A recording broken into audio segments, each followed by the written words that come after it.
Welcome to Archangel Revelations and Prophecies 444. I'm Gat, your host. Excuse me. A viewer requested a twin flames natal chart analysis. Natal charts analysis. That's what we're going to do. Okay, she didn't have the time of the male. He's on the right. Hers is on the left. We did ask the Archangels. Now, keep in mind, this is before I knew anything about his sign or anything. But Gemini came out twice. The first card, Gemini, talks about having compassion. That's Zadkiel.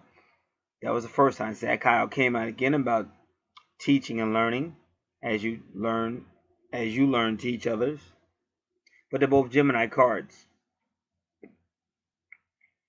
Next card was Raguel, which is Sagittarius number 9. And he was saying relationship harmony.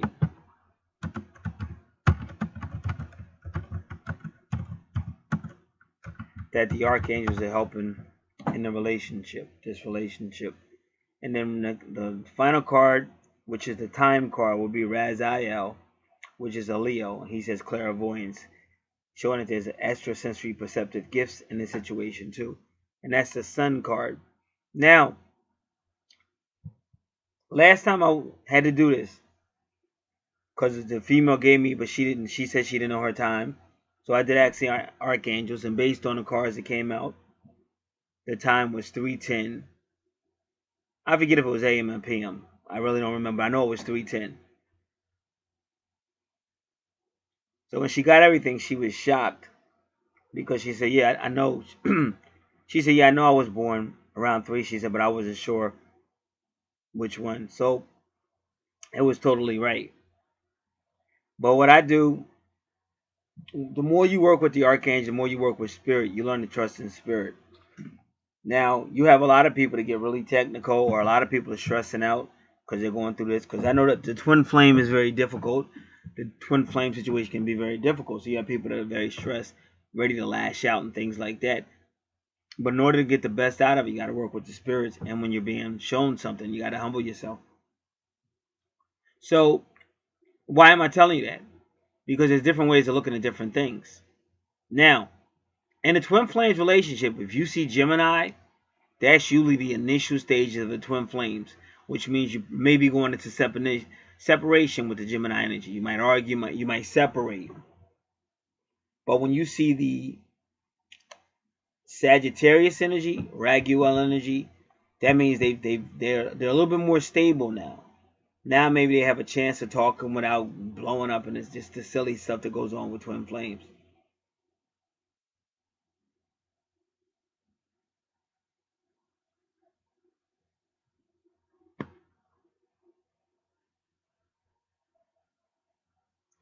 And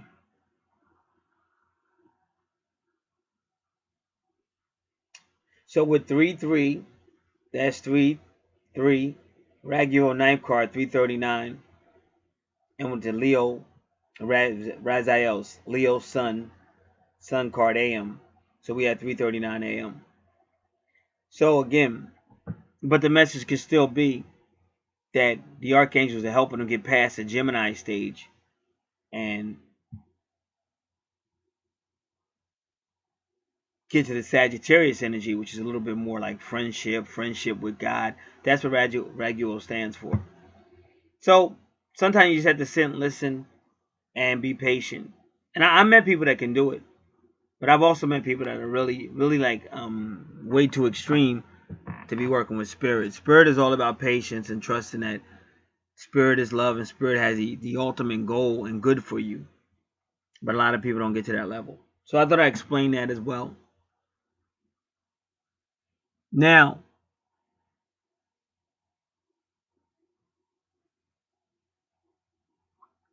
the main thing people want to do when they get their natal charts is learn your natal charts. If you really care about your twin, and whatever the case might be, if it's your twin, learn their natal chart.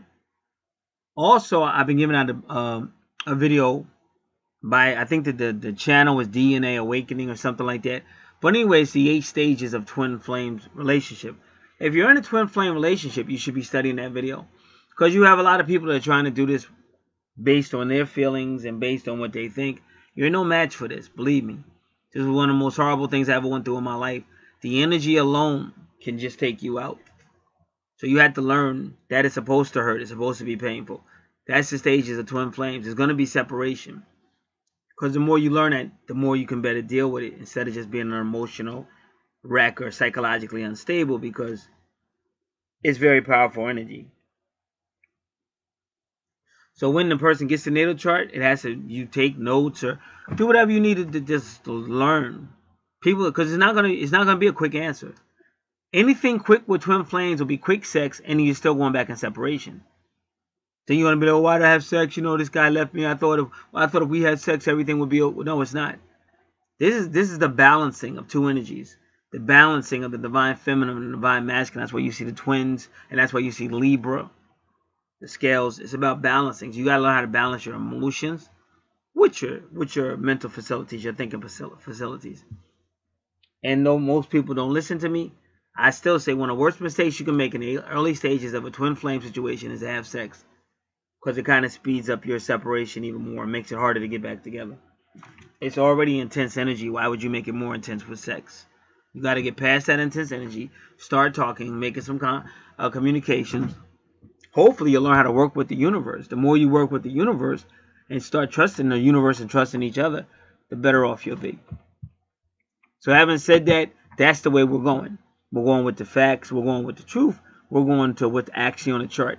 Now, you're right. There are a lot of spirits around here. So you're always going to have spirits and all kind of stuff trying to get involved with anything. You can be in church and have spirits trying to get involved.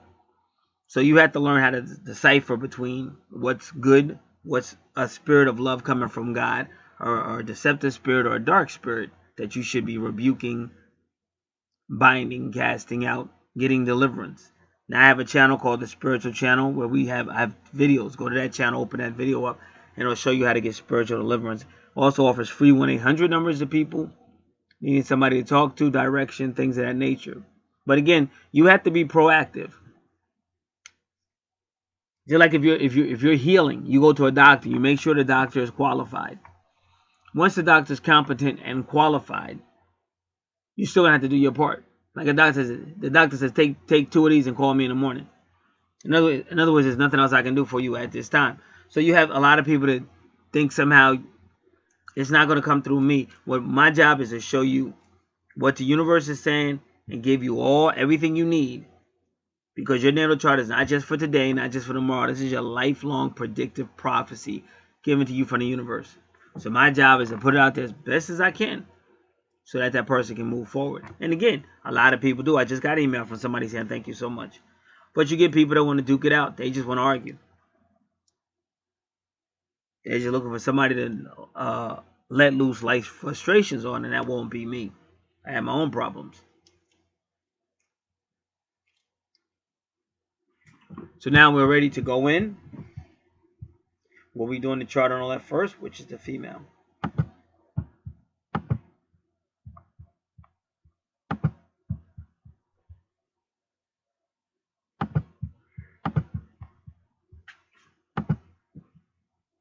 As you see, she has a lot of activity. You have to really tone it down, take it house by house. She has her ascendant and sun in Libra. So she's all about partnership and fairness.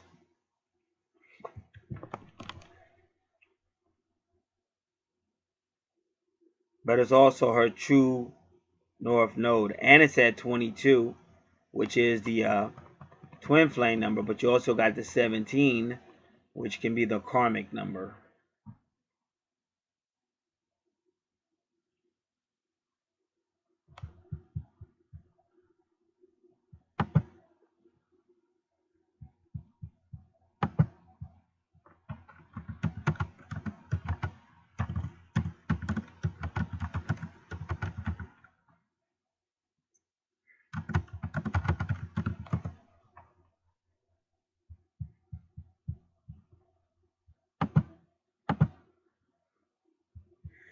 All right. Libra's theme is I balance. Her soul color for Libra is pink. And this is the soulmatesite.com, True North Node in Libra. And she's going to tell you to wear pink because that is your soul color.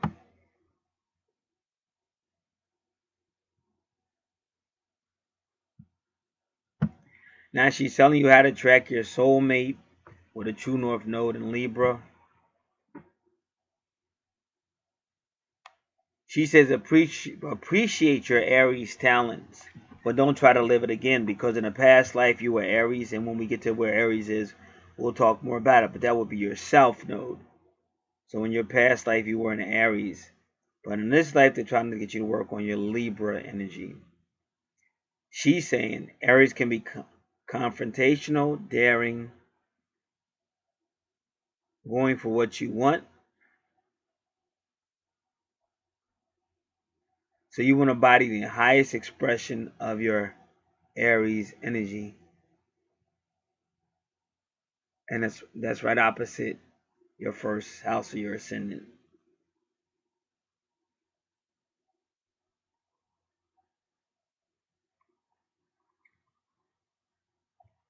So she says you can appreciate your Aries energy, but don't make it the center of your life, because you don't want to repeat your past life. And unfortunately, we do that. We go back to what's comfortable for us. But we're not supposed to do that. And what happens when we do it anyway, the universe will start to shake us up and break us up, to push us to where we're supposed to be.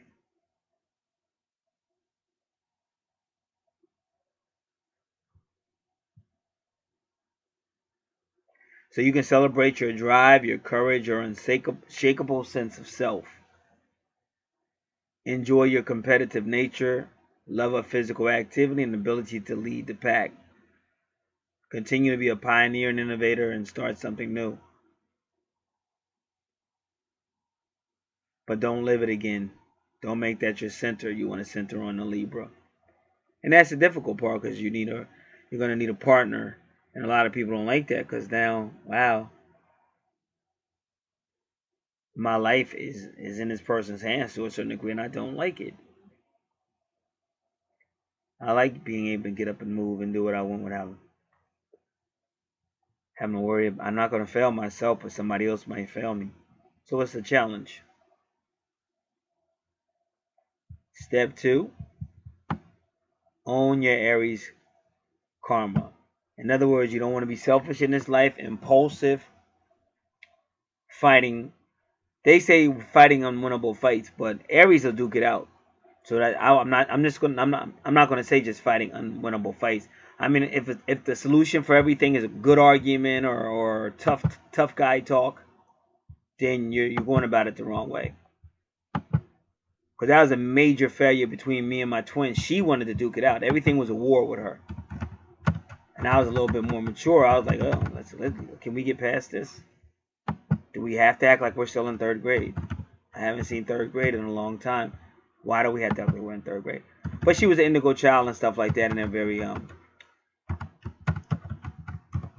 very quiet, very sensitive children. When they stare at you, their stare can break right through your soul with those very innocent eyes.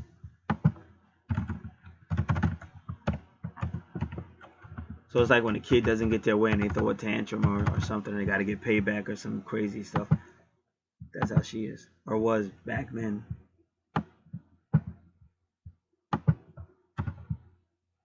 All right, give me a moment. We're going to continue with your True North Node.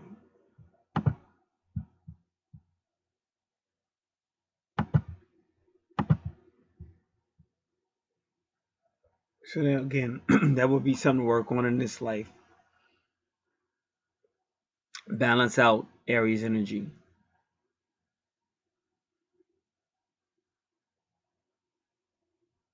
With the North Node in Libra, your karma is around the pursuit of the needs of self-me. See, because whenever you see Libra, it can never just be me, because it's got to be two: partnership, relationship. So that's what you got to work on. And they put it in your first house because your first house is ruled by Aries. So the universe is saying, not this time. This time you have to learn partnership and or a relationship. And it could be both. It could be your partner may be the person you're in a relationship with, or it might be two different people, but you've got to learn that in this life. That's your true north node. And that true north node looks like that little horseshoe. Now there's a mystery behind it, which yours has the R, so I don't really have to explain it. They say every true north node should be aura. But if your north node, that means retrograde. But if your north node is direct without the aura, they say that probably means complications in that house and in that sign. But the bottom line is, I don't know. What if the guy just forgets to put it there? That's what you have to worry about. But I know mine is right because my true north node is in Cancer, and it's not retrograde, it's direct, and that's family, and I did have definitely complicated family situations. All right.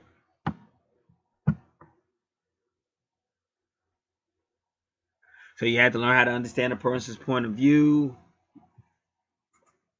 Let's just say you are right. Let's say you're 100% correct.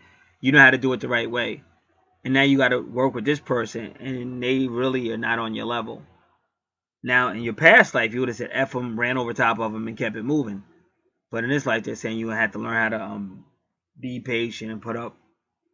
I know stuff I went through. I already went through that. And I'll give you one example. But I was being taught, you know, some people can do things right the first time. Maybe not all the time. I'm not saying I'm perfect, but my record's pretty good. But I was in a van, and I knew they were going the wrong direction. And it was a van full of people. But they all were going, that's the right direction. And I knew they were going to run, but I knew I couldn't. I remember I got into a major argument when I said it was Paul McCartney and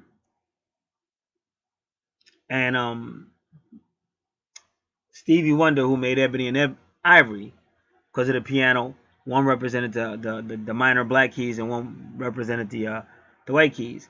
And this guy threw down almost to the point he wanted to fight. He just kept telling me it was Paul McCartney and Michael Jackson. And, he would have took it to his grave, but I know for a fact he was wrong. But unfortunately, you're outnumbered and people don't want to agree with you, so that's my point.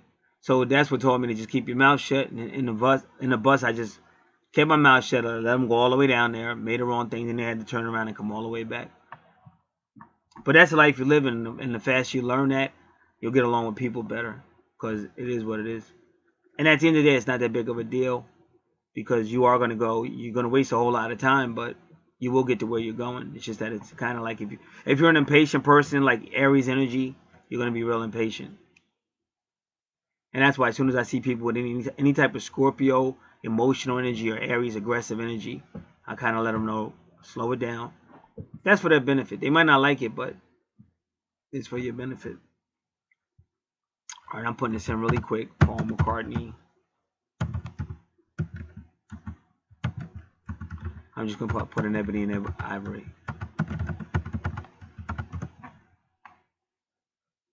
Yep. Paul McCartney and Stevie Wonder. I had to double check just to make sure. All right, let's move on. Now, okay, we're going to go through this first. So we get that. In the past life, you were a warrior or adventurer, and sometimes people are angels, and they come into this life. A pioneer or a Native American. Perhaps you were an explorer who went into the wilderness and died alone. You might have also been an impulsive risk taker whose actions harmed herself or others. Or a soldier that perpetrated or witnessed violence during wartime. Do you have extreme sensitivity to violence or blood? Now they're going to give you the shadow side of your North Node in Libra.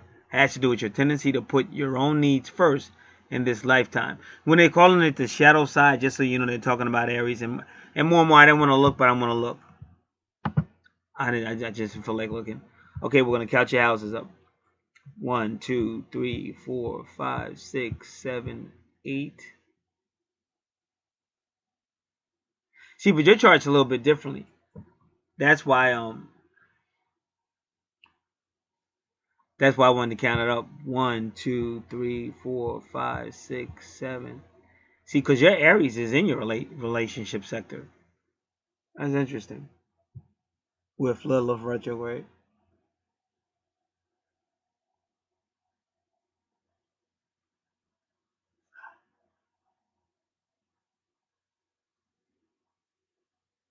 So you've always had relationship issues, even in a past life. You had that Aries, and it's in your relationship sector, and it's definitely. Well, you can still say partnership if you want to, because the seventh house can be relationship or partnerships. But the more I look at it, I know it's pretty much relationship. All right.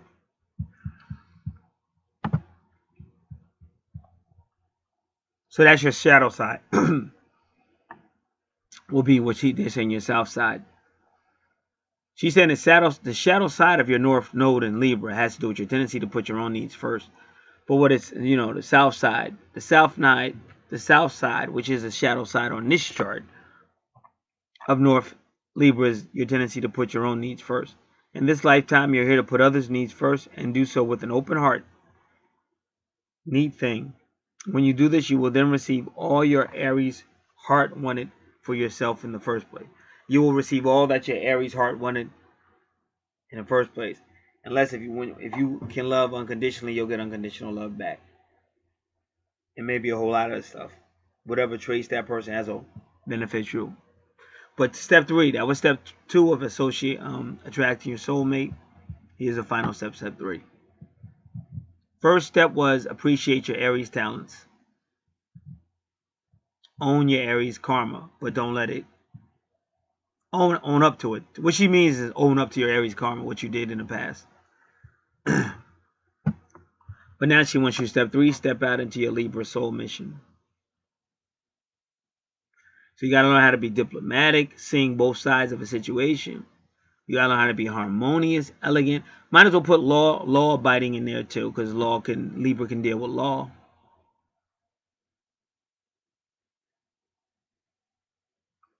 See, Libra likes to see like balance. They like to see people getting along. Some Libras, if they can't resolve, like if they're trying to mediate a situation and can't resolve it, they'll get really depressed.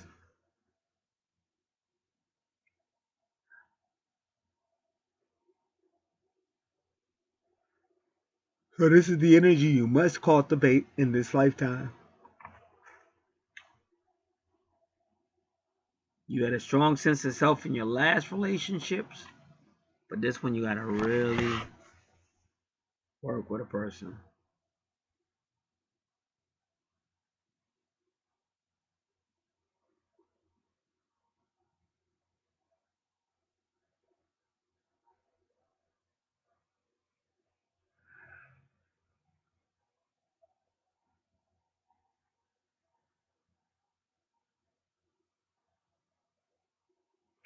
So here in with your North Node in Libra, you're here to help others find the confidence that you naturally have because of your past life. So that's why like some women do, they meet a man. Let's just say your man is an indigo or sensitive, and you immediately want to beat him down. Like he's already been beaten down enough. Like a guy like me, if you knew how much violence I've seen since I've been on this planet. So the last thing I want to see is an aggressive female that's supposed to be my, quote, twin flame or twin soul. That's the last thing I want to see is violence, arguing, all that. I've done all that. But from her perspective, she's like, he's weak. Oh no, I'm not weak. I'm a tough cookie. But I'm just not going to say and make a fool of myself to prove something to you.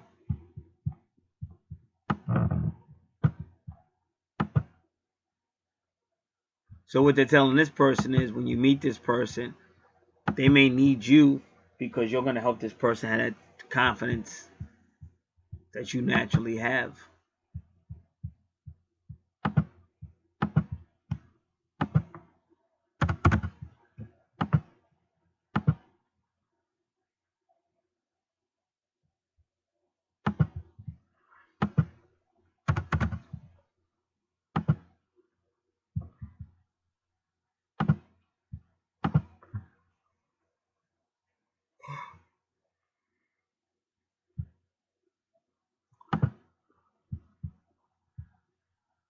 Give me a second.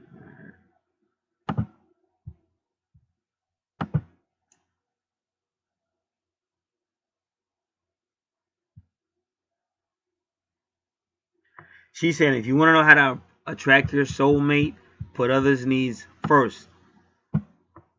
See, like I said, if my twin had did that, I would have melted because I was already drawn to her. And she didn't, but that's what happens with Aries energy. Because she didn't know I had waited for years. Like, I stopped dating everything. No sex, no dating. I cut the whole thing down. She like one of the first people in a long time that I actually approached and said how I felt. But she was too on the Aries energy, and everything had to be her way or she was going to war. There was no communication.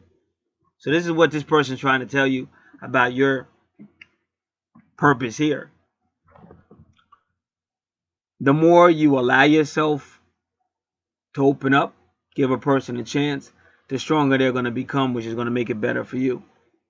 But the tendency is when you go to war with somebody, they start getting defensive. Then they're going to go to war with you, or they're going to put up all these walls. Even if they don't go to war. And see, women love to talk. But some men ain't going to argue with you. So they start putting up walls. And then what she really wants the most was him to talk. Now he's not going to talk. Whereas before, maybe he would have spoken to you. So it's back and forth.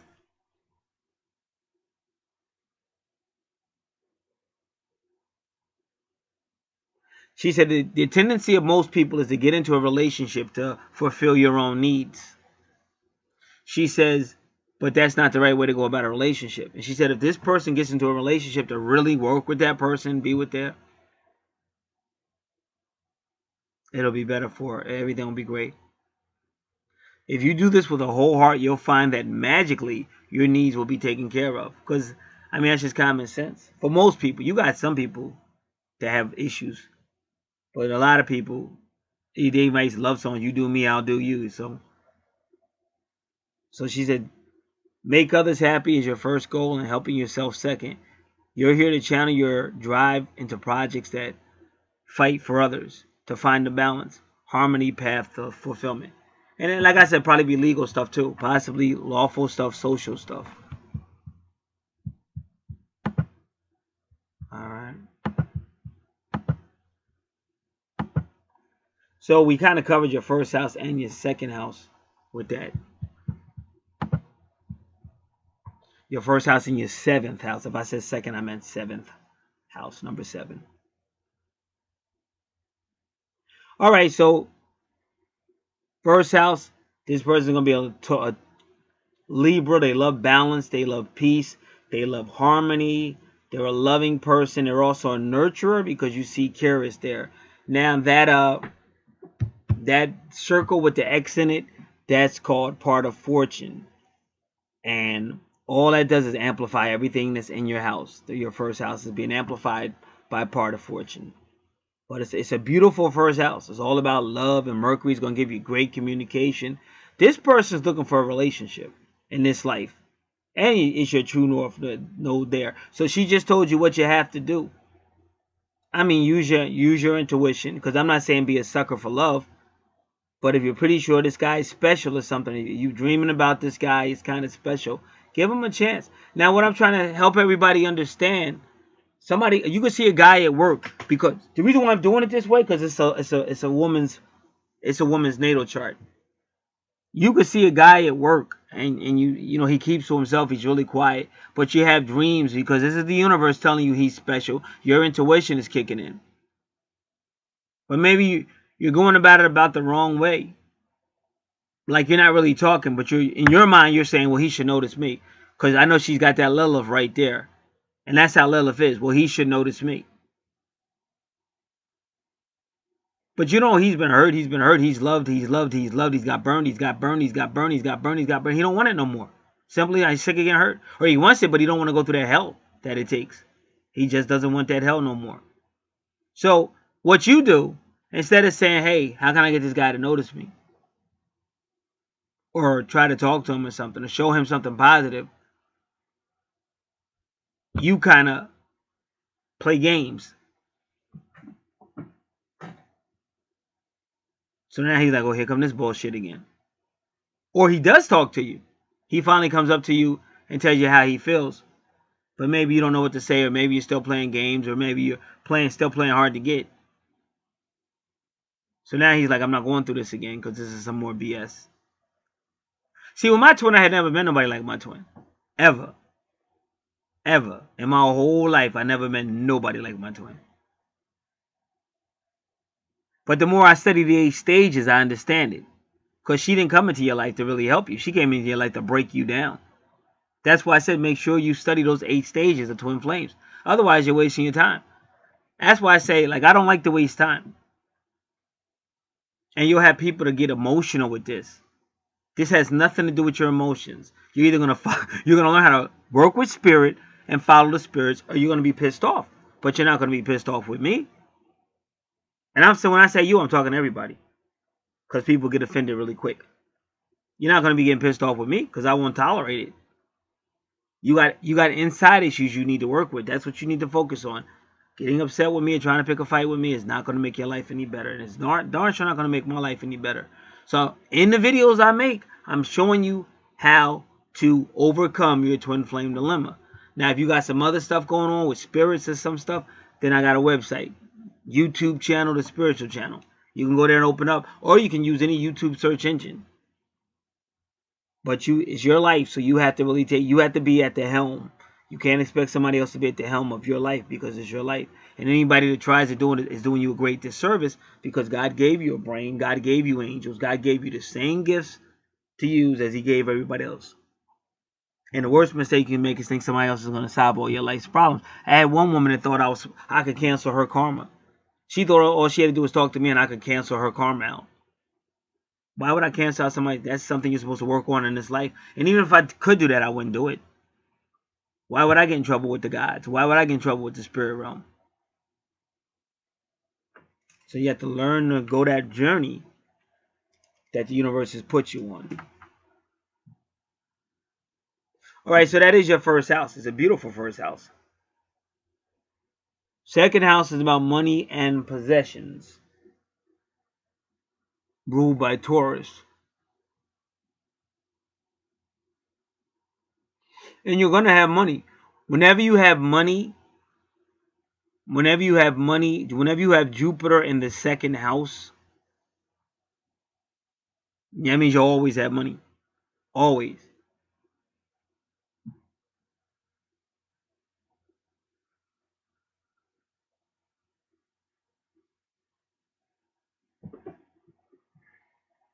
Now, Scorpio tells you how you'll have money. Now, this person is also an idealist, a dreamer. So that you have to be careful, because you can people can run games on you and get your money. So in your second house, now remember, Mars used to rule Aries, but now Mars rules Scorpio. But this is why Mars is in your 8th house that Scorpio rules. But we'll talk about that when we get there. But now in your second house, I would tell you to stay a little Aries. Look out for yourself, because people are going to lie to you. You're gonna experience you're gonna hear a lot of stories in your lifetime to get that money up. Get that money up. I'll be back in one moment. So in my opinion, so far, your second house is the most. Say, well, you just started. Yeah, but I know how this goes, kind of. See, the whole thing with the issue with love me, does he love me not, that's an issue people have been fighting for a long time. Now, in these last final days of this age that we're in, this whole twin flame thing is like blowing off the charts. People, you can tell by the numbers on YouTube, they're just losing their mind over this whole twin flame, twin soul, and soul mate, and they're going crazy over it. But if you want to really be honest, bills got to get paid. So your second house is a very important house. Bills got to get paid. That's just a fact of life. You can't do jack dilly squat, and nobody wants to hear no stories when that bill is due. They're not going to want to hear about twin flames. They're not going to want to hear a Bible scripture. They're going to want to see that green and white to keep those lights on. So the reason why your house is so important, your second house, especially to me, for a realist, your Neptune's got the 353. That's another number for the divine feminine. It's 3 and 5, or 5 and 3. Okay.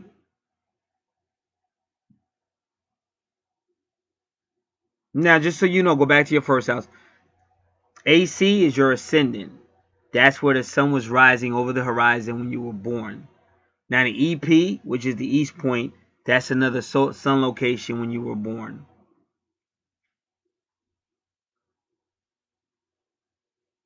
And the one that looks like a hook, which I did say is Keras. It's about nurturing. Venus is nice and pink, all about love, diplomacy. But Venus rules Libra, so you're like going to be a true Libra. Love, diplomacy, forgiveness, even finance. So you're a person that's blessed by the universe financially. And then the purple sign is, of course, Mercury. Great communications, a thinking person, great communicator, great thinker, and can deal with travel as well. Usually Mercury rules Gemini, which is short travel. Sagittarius is long distance travel. But either way, I just say travel. All right, so again, in your second house, you see Jupiter. Looks like the number 4. That's finance and expansion. So not only will this person be financially best, they'll also have what belongs to them will be expanded. Like maybe different locations, whatever will be expanded. Neptune, that looks like that pitchfork kind of, is about dreaming, really. And it rules Pisces.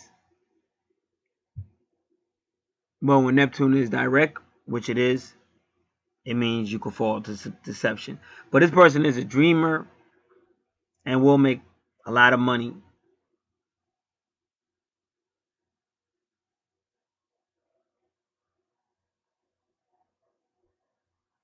It's kind of like the best illustration I can use is kind of like when you see an exotic dancer and she's dancing. And although I read a book one, it's a long time ago, but it's about an exotic dancer. Because back then it's more acceptable now, but back then it wasn't as acceptable. Like go back to the days of The Odd Couple. Remember one of those guys, I think it was Felix, was dating a female. She's supposed to be a librarian, but she was also like a exotic dancer.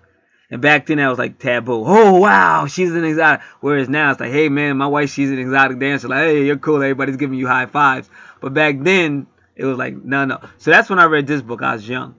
It's just a book. Maybe it might have been a classroom assignment. I don't remember. But she had these dreams of being like, oh, I'm gonna marry a doctor. She had these dreams like really meeting her. She really believed it. She's gonna meet her Prince Charming. And then it was like the people in the book, like the other people were saying to her, he's never gonna want to be with somebody like you. Blah blah blah. So in your second house, the reason why I said that, I want to tell you now why.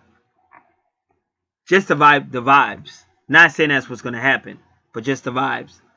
Because when you put Scorpio in the second house, first off, Scorpio, not that it's a bad thing. That's why I said you got to listen to the whole thing. This is why I tell people over and over again is to take notes. You got to train yourself to learn how to think, because a lot of people don't know how to think and they just get emotional. They react, and that's not going to do anybody any good. I mean, you can do that with people who know you, or you can do that like if you're family, because they get to see a more rounded, like you just had a bad day. But you can't do that with people you just met. Because let's just say you go on a job interview and you just spaz out on some emotional stuff. They're gonna be like, I don't think we should hire, and they seem a little unstable. Or if they do give you a chance, they're still gonna be looking at you like, wow, okay, that's the second time you just got emotional and we don't understand why. Or they might want to recommend counseling or something. So Scorpio as a sign, but also rules the 8th house. So it rules the 8th house as well. Can be very obsessive, very mysterious, very secretive, highly sexual.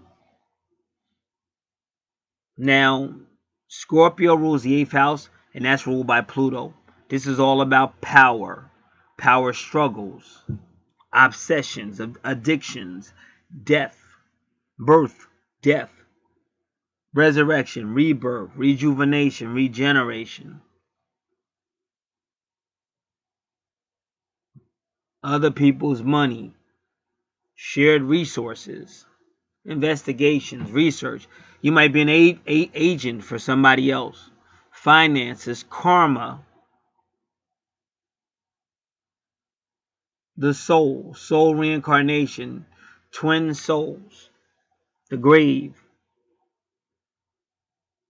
transformation, great power, obsessions, forbidden knowledge, hidden knowledge, esoteric, mystical.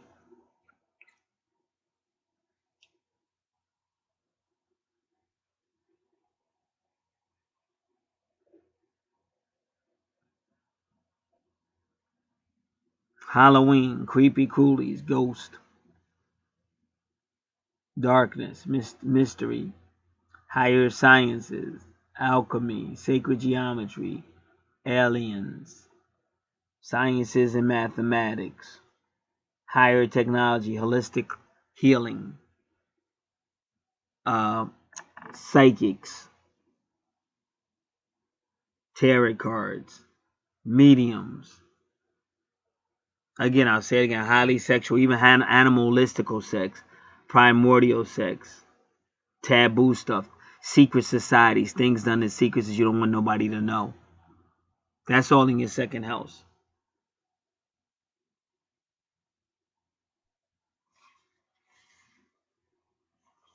Your second house also value how a person values themselves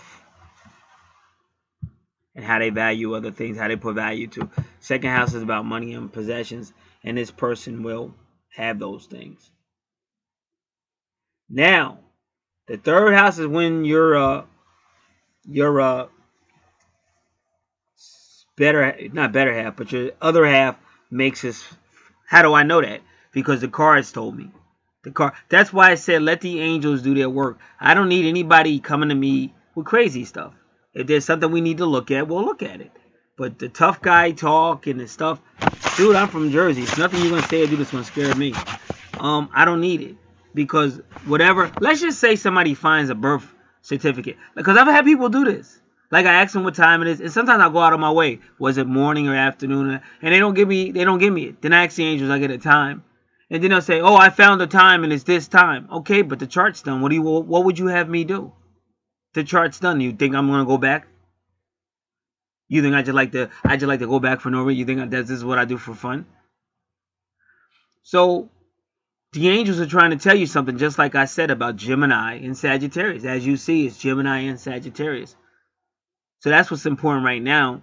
More important on what's necessary to make these two work together. That's what's necessary. That's what the angels are trying to tell me right now. Keep in mind, because it wasn't an angel card reading. The angels were just asked for the time, and they're trying to give you because whatever they do is always love. When you realize that, whatever they're trying to tell you is always love. And a lot of people can't get it because they stay in their egos. Like a lot of times they'll tell one of the mates, you got to calm down, you got to get a better control over your ego, and the person don't want to do it. So the angel's trying to tell you that there's ultimate love and how to get it, and you'll fight. And I know I fought too, but see, to me, I was being humble because I was trying to go talk to the person. But they were like, no, you got to change your whole demeanor and stuff like that. Yeah. And I was like, okay, wait a minute. First off, I don't even understand this whole stuff. But the point I was making, how I felt was kind of real only because I was giving. I've always given. I'm a Leo. I'm a very giving person. But sometimes something has to be given back. And like all she did the whole time was sit there. She never did one thing. One thing. I mean, I knew her for like 2.5 years. She never did one thing that showed any sign of trying to work with you. It was always like either some weird stuff she would do or just downright mean. And I'm sure there's reasons for everything. Like there was a lot of love. I could see that too, but it was just too much drama, and I've been through too much pain since I've been on this planet. So it was one of them things. But that's what this whole Gemini Sagittarius stuff is about. It's time. That's why Saturn is in this chart, because Saturn is also like a timekeeper as well. All right, I'm gonna put this on pause. I'll be right back. All right. So your third house is all about communication. It's rule and thought. Communication and thought and creativity is ruled by Gemini, the twins. So It's about earlier education, short distances, creativity, siblings, thinking, creativity. I probably said that. Your third house is a lot like your fifth house.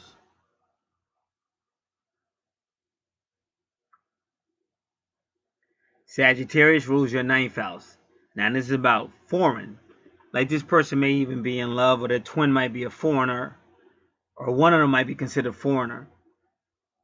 Foreign lands, culture, philosophy, religion, like a lot of class, foreign languages. But this is where it gets unique, and we gotta remember the cards as well.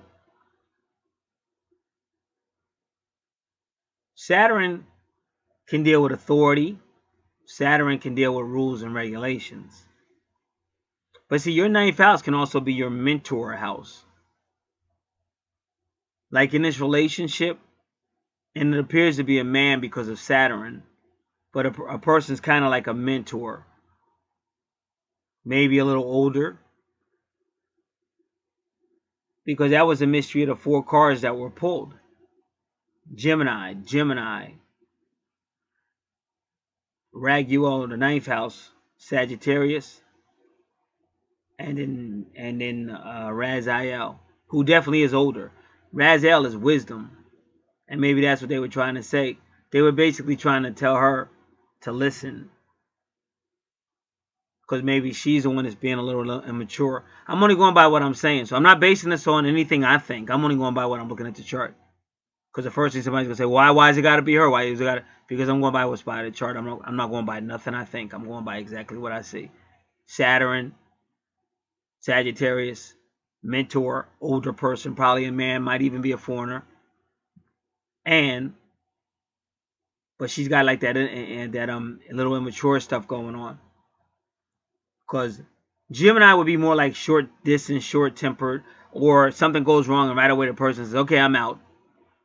And I'm not saying she's like that all the time, but enough that the relationship's not moving forward. Nor am I saying that he wants to move the relationship forward.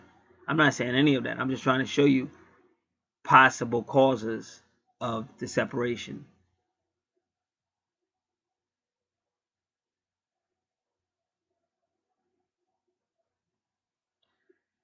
And then it's unique because in her 4th house is the family house, and she's got Capricorn. But I want to tell you guys, whenever you have a unique Capricorn Cancer relationship, these people may be more than human.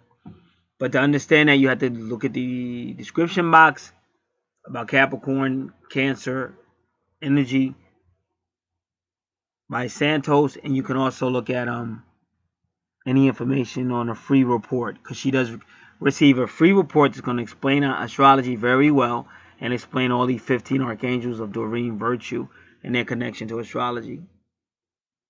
So when I see Capricorn in the 4th house like that, well, the 4th house is going to be about teenage to adult education, land and property, the heart, vehicles, and travel. The mother, who is in your subconscious, whoever raised you, like the mother position, I'm Kweli, or your family or ancestors. But when I see Capricorn there, I see like kind of like a serious situation, and it's not a lot there to go on. But this was a serious situation, maybe not a lot of warmth, but just whatever. It could mean a family business as well, some type of family related business. But it's just a seriousness there. Now, your 5th house.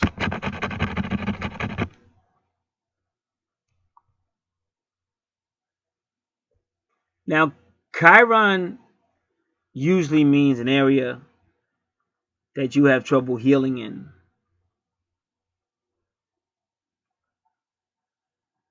See, your 5th house is ruled by Leo. And see, that was the card that was pulled, Raziel. But Chiron is an area you have trouble healing in. So what we will look at is just Aquarius in the 5th house, because it'll be that area that you had trouble healing in.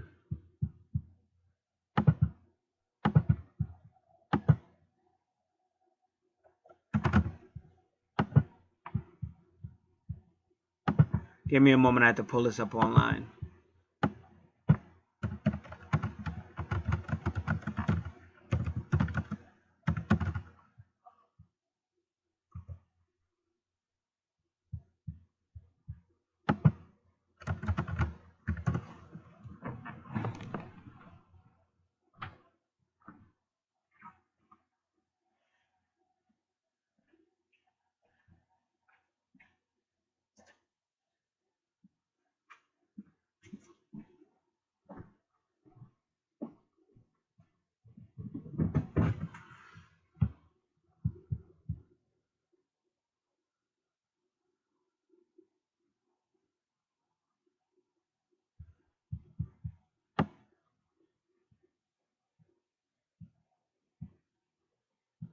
Alright, give me a second.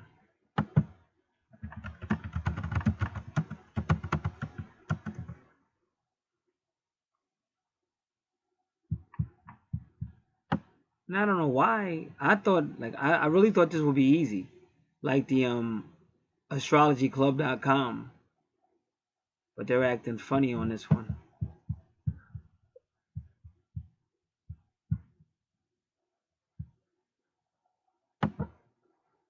Let me do it one more. Maybe I should have typed it as one word, maybe.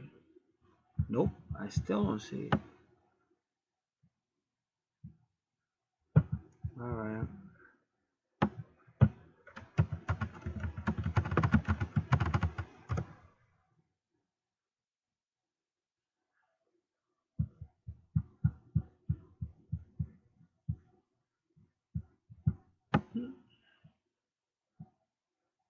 Alright.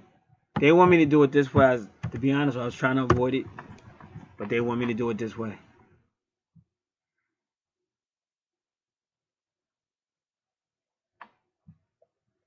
What is it? What is it?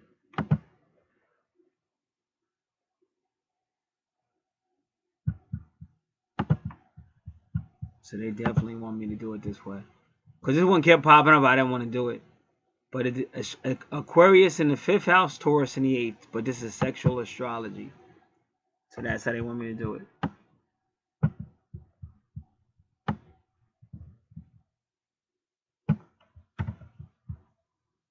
Give me a second. This thing wants to act up again.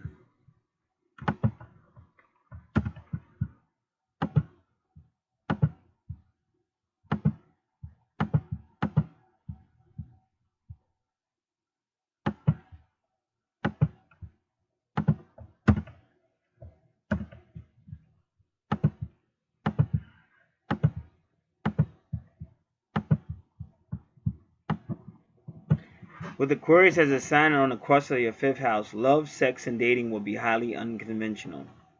You might be a rebel in love and challenge all the traditional dating rules, preferring instead to make your own. Aquarius in the 5th house will also bring a highly charged mental energy to love and sex life. Because your 5th house is about fun, romance, travel, entertainment, children, childlike behavior, childbearing, taking risks.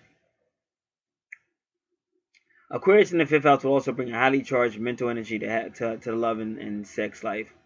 Now, if you're going to talk about mental energy, you're going to start talking about Mercury and Gemini again. I told you the 3rd house is a lot like the 5th house. You might enjoy online dating, electronic sex, toys, and even communicating with your lover using the latest technological gadgets. If you have Aries in your 5th house, a sexual relationship might be erratic, or you might fall in love with a very unusual person who is a visionary. That's what we're saying, right? Visionary. He's kind of like more like a leader type, but he's just more serious minded with that Saturn, Sagittarius. But they're comparing him to the Leo, to Raziel, who is the wisest card, the wisest archangel there is Raziel, the Leo, and he's also the ancient one. There could be a sudden breakups and sudden affairs if Aquarius is in your 5th house, but you'll likely enjoy shaking your love life up every now and then. So they're kind of saying this person kind of like it. Which you say to yourself, how can somebody like that? But there are a lot of women that like drama. They might not want to admit it, but there's a lot of women that like drama. If they had a predictable man, they wouldn't like it. But when he gets unpredictable, Then they get to get angry, they get to have the emotion, they get to get payback, and they just love it. For you, love and sex must always have a little taste of rebellion. And you know why? Because of that Aries energy from your past life, because you were a rebel.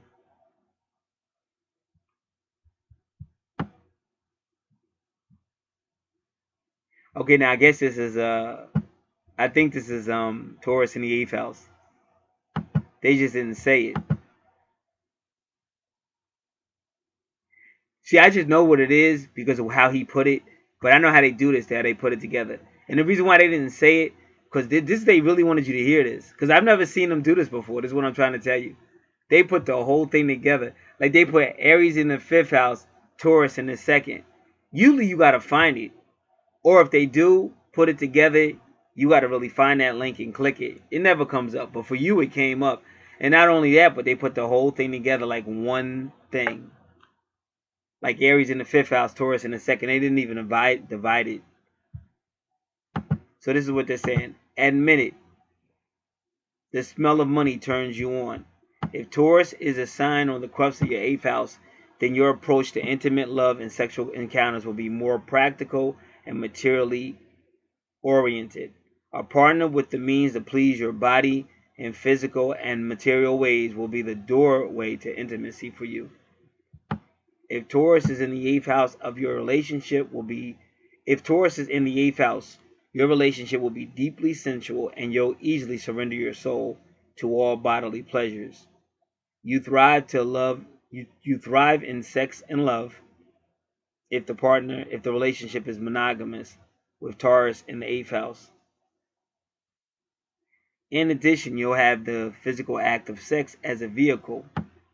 In addition, you'll use the physical act of sex as a vehicle for learning how to achieve emotional intimacy more than most if Taurus is in your 8th house.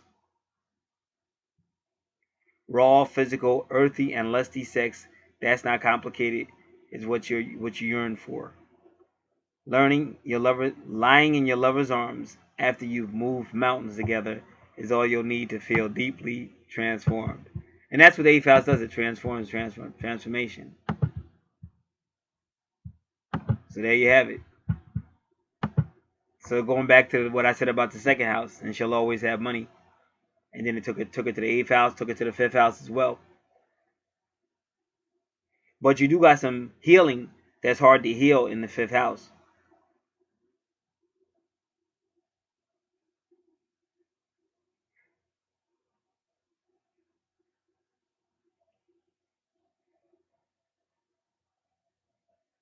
It might have been childbearing.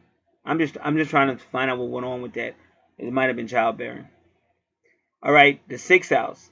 Again, this is a spiritual minded person, but spiritual can also be psychic. But she could be a psychic healer, because that's what the 8th house is about too. And it could be sexual healing too, but it could be psychic healing. Because your 6th house is about health, healing, home, young ones, animals, daily activities, subordinates, and or co-workers. That's all in your 6th house with Pisces. To learn more, you will go back to where Neptune was, because that's going to have an effect. So Neptune is in your 2nd house, and your 2nd house connected to the 8th house. So this may have to do with any type of healing. It could be sexual healing, but also psychic healing and things like that. We already did your 7th house. Basically, what Lilith does, Lilith kind of keeps everything quiet, but during sex, she might yell out, she might scratch your back up, she might smack your face. But for the most part, Lilith doesn't really she keeps her feelings inside, because you're still dealing with that high Scorpio energy, which is very secretive. So she's not the type that's really going to talk or tell you, but she can be very explosive. Like she may just explode and go off on you.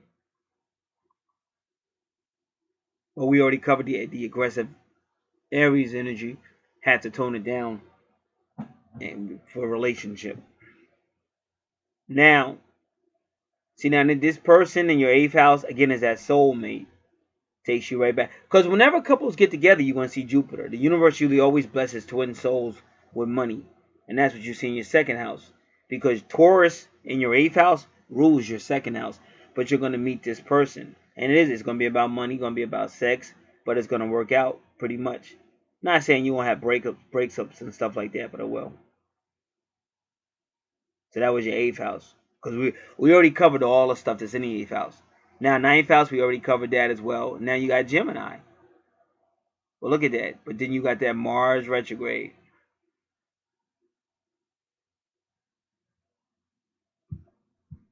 So what we really want to see first is Mars retrograde in Gemini. But let's see if they give it to us.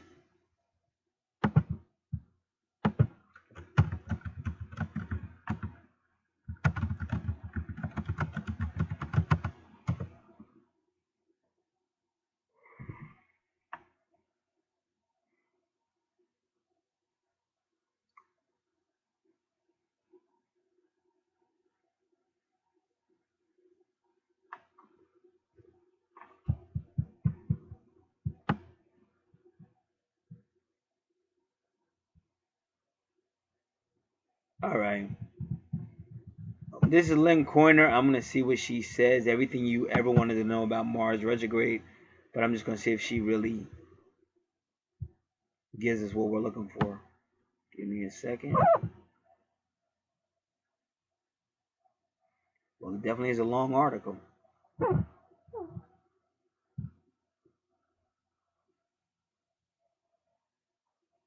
Wow, she did a whole lot of writing, huh?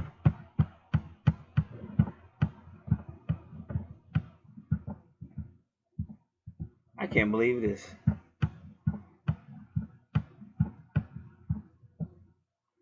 Give me a moment. I'm just hoping that when I copy this, it don't take forever.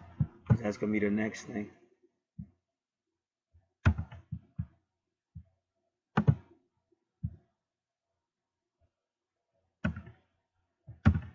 Nope. Nice and quick. Alright, now we're just going to go through this. But I want to make these long. I want to make my text size larger.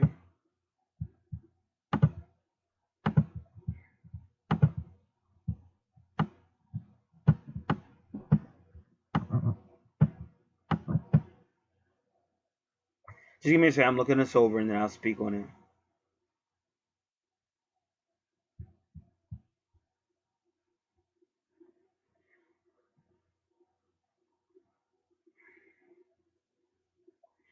A retrograde Mars is going to mean things we need to work on inner psychologically.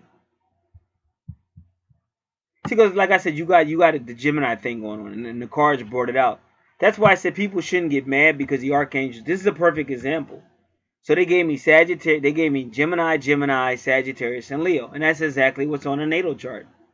So somebody will just, oh, you know, that's not the time. I found the birth certificate in there. But listen to the message they're trying to tell you. Because they're still trying to help. It's all love. They're trying to help.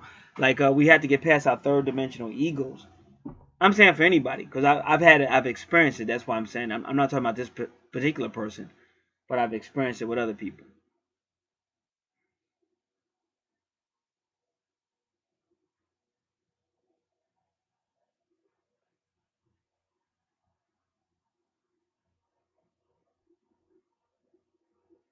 All right, so she's going in. She's saying Mars retrograde is really like a reassessment. I might still give a little bit more though, because this has to do with that Aries energy. Mars rules Aries. That's what it really has to do with. And it was a lot of drama. But they keep blaming her, like the Aries energy so far. And we'll see what's going on when it's on the chart. But I'm a little bit different. And this is why, you know, the masculine to feminine, I'm always going to get into it. Because if you take your car to a mechanic and you want it to be something else, he's telling you it's not that. It's this. It's clearly the rotor in your distributor cat. One more time, distributor cap. Thank you. But you want to argue because you want it to be the battery. But you really want to argue the battery, even though it's not the battery. So here I just try to give people what it really is. And then you just have to be mature enough to deal with it. But when you're dealing with Gemini energy, sometimes it's like an really immature energy. And it wants to argue, wants to debate, and it's on a low level, especially when you're dealing with Aries energy. And when you're dealing with somebody a little bit more mature, they're not going to do that. And I don't regret it. Like I said, I don't regret it. I've been on this planet long enough to know a lot of stuff. And if you say it, it's kind of cold-blooded, but it's still true. Because if you keep making them, like I said, it's crazy to keep doing the same mistakes that always got the same results. You got to get smarter. So that's more like the Sagittarius and Saturn. He's a little bit more mature. See, in my house, Saturn retrograde is in the 9th house. That's ruled by Sagittarius with Aquarius. So this is the type of person that doesn't want to change the world, but he has a no-nonsense approach. And that's what I am.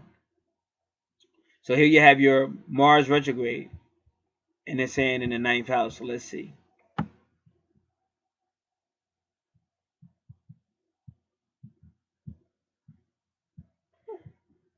So she just dropped off. She went to the 3rd house, and then all of a sudden stuff went crazy. Okay, she got the 4th house. Oh, there it is. Okay. Come on, come on.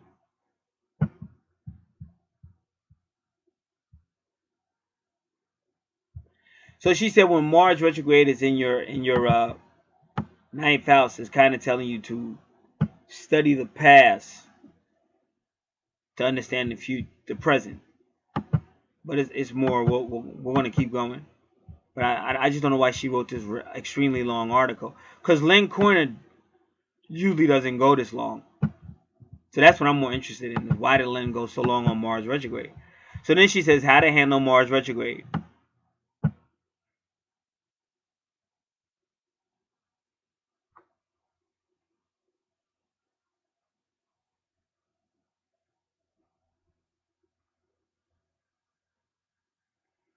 When Mars is retrograde, it depletes the vitality so that it is never a time to initiate.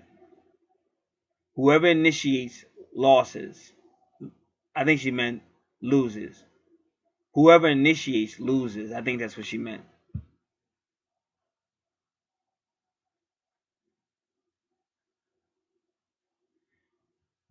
And in other words, when Mars is retrograde, it would be a wrong mistake to initiate anything. If you initiate a new project, it's not going to come out the way you want it to. If you initiate a great love, it's not going to come out the way you want it to. If you initiate an argument, you're not going to win it. If you initiate a lawsuit, you're not going to win it. Any war that's initiated with a Mars retrograde, if you initiate it, you're probably going to lose it, or you're not going to do so well with it. She said anything, it'll fizzle out. But I don't think that's what they're saying about your 9th house. That's what we have to be very careful. But they say what Mars will do, like in my opinion, Mars retrograde in your 9th house, because I told you that's the house where you mature, Sagittarius, and that's what the card said too. That's a friendship with God, and he said I'm working out. He said I'm working out your relationship issues. That was Raguel, Sagittarius. So Mars is saying, I'm not gonna let you guys like separate. Like whatever's going on with you guys, I'm going to stop your life until you guys communicate or something. That's what's going on in your 9th house.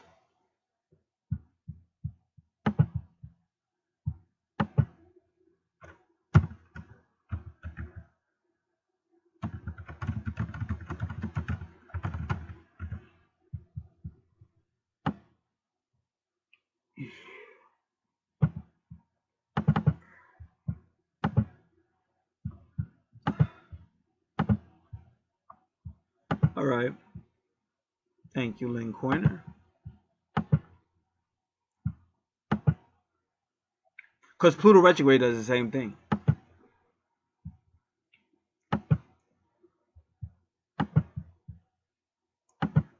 All right.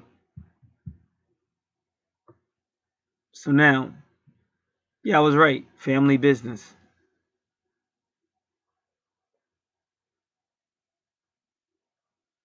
So now we can move on to your. So thought and communication and things will help you work together. Now, 9th house Cancer. So again, family business, or it could be some type of some business and education, or real estate, property, even vehicles, and even like ancestry, stuff like that. That's all in the 2nd house. And then you see all those 22s she's got in that area. See that all that's that twin flame energy. Now, 11. Your 11th house is all about being innovative. But being a leader. Because it's still about romance. Yep, because your 11th house is a lot like your 5th house with Leo and Uranus, because Uranus rules Aquarius. So between your 5th house and your 4th house, you had some type of hurt that is going to be hard to heal from. Between your 5th house and your 11th house. But I know Uranus is all, like I said, being a rebel, but you're not just a rebel, it's also about like innovator, like cutting edge. And the investor has a lot of energy too. So you were a leader in this friends and associations, but you were like very innovator and cutting edge. And see, the one thing about Vesta tries to make you spiritual, but she's also known for being like highly sexual. So it really depends. So in that lifestyle, whatever was going on there, you had some type of loss that it still hurts you. Whether that's past life or now, only you know that. And me, I'm kind of assuming it was a loss of like a child or a loss of something born. But that's just my assumption.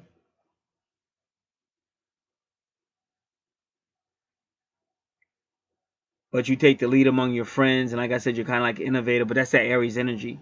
You're kind of like really innovative, and then they probably all look up to you and stuff.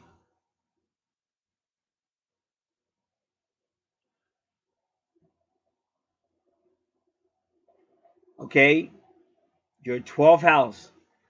Now, the 12th house is all about healing and endings. And it's also your moon sign. Sun sign, Libra, moon sign, Virgo. And Virgo is always, like I said, but it's motherly, it's nurturing. Well, with the moon in Virgo, it's going to be more motherly and nurturing. But Virgo is kind of like the mother, but she's with the home and the healing. She represents the 6th house, home and healing, service, children, animals. For the job, it could be subordinates or co-workers.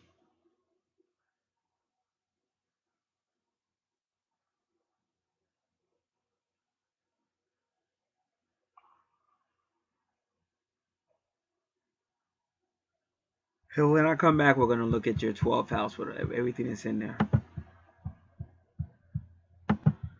All right, so just so you know, the 8th house and the 7th house can also be about enemies.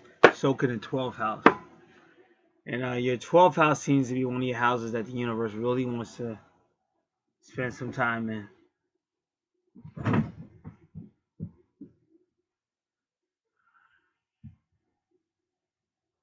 So first thing we want to do is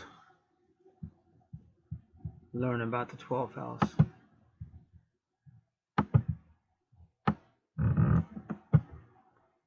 Give me a moment.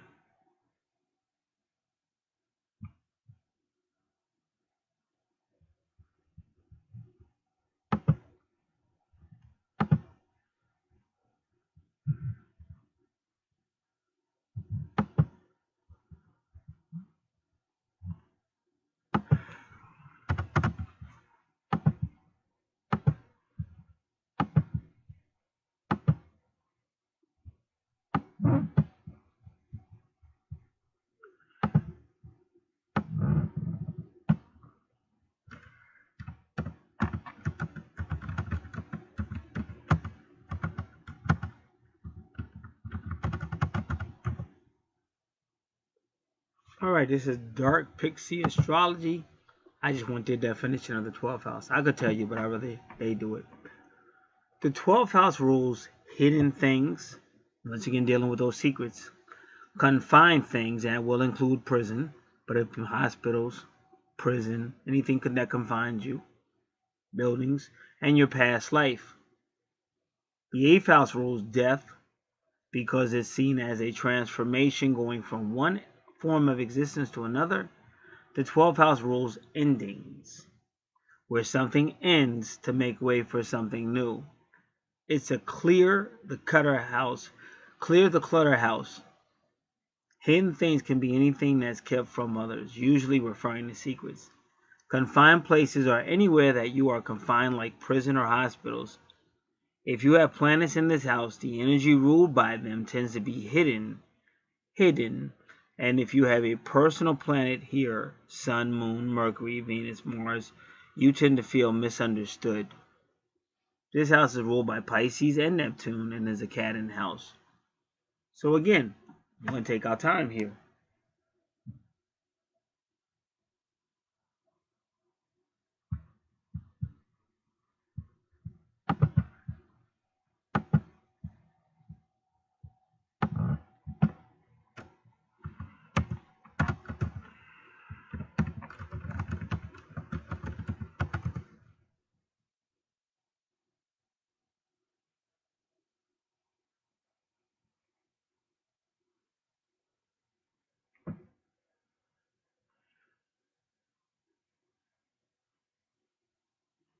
Alright, I'm just looking at 8 and 12 houses.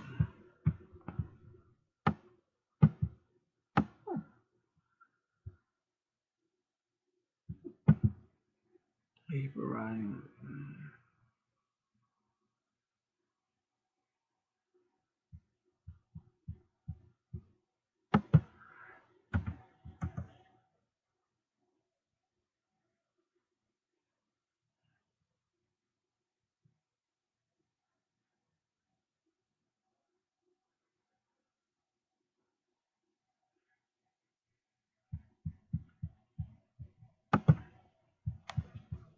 I'll be with you momentarily.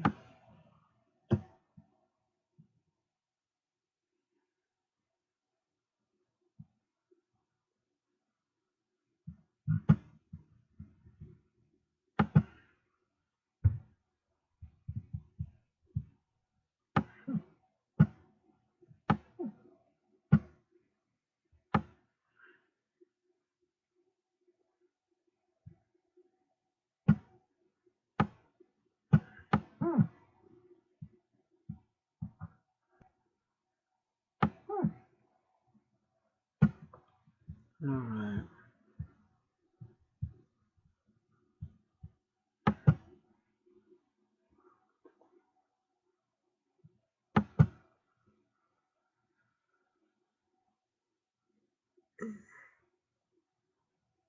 Hey, fellas.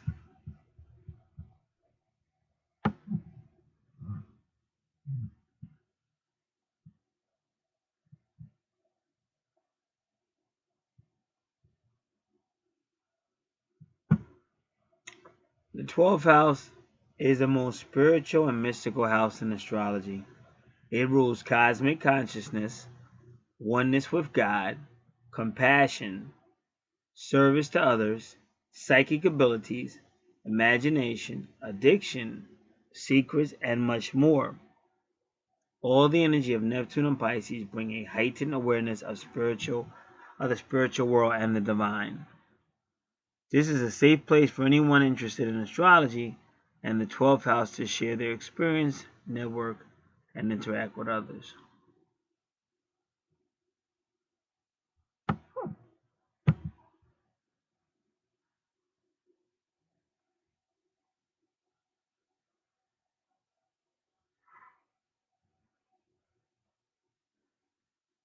They keep giving you the planets in the 12th house, but they don't want to give you the signs. It never stops to teach me how they always say they want to give me what I'm not looking for.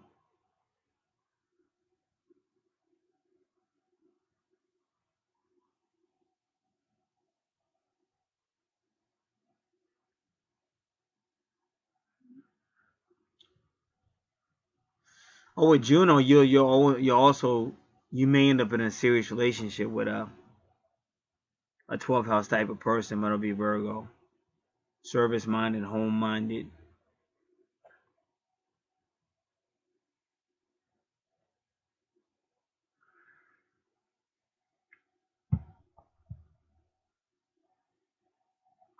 Oh, so Pluto does make, because Pluto rules your Scorpio, who rules the 8th house, but you got Pluto in your 12th, so that really makes this an 8th, 12th house. So you may have had to deal with enemies before.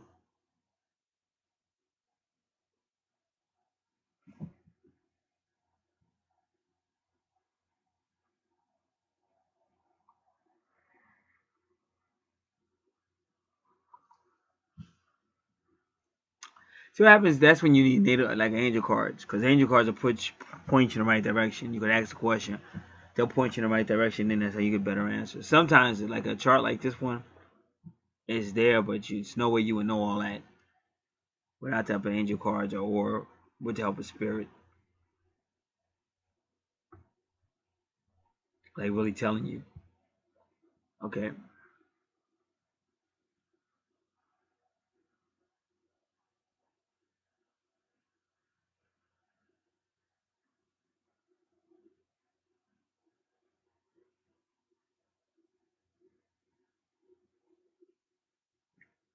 all right.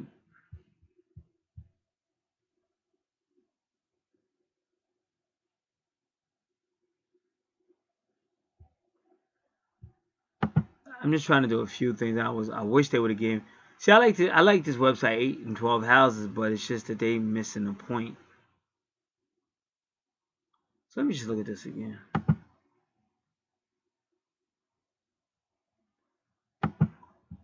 They should have signs in the 12th house. All right.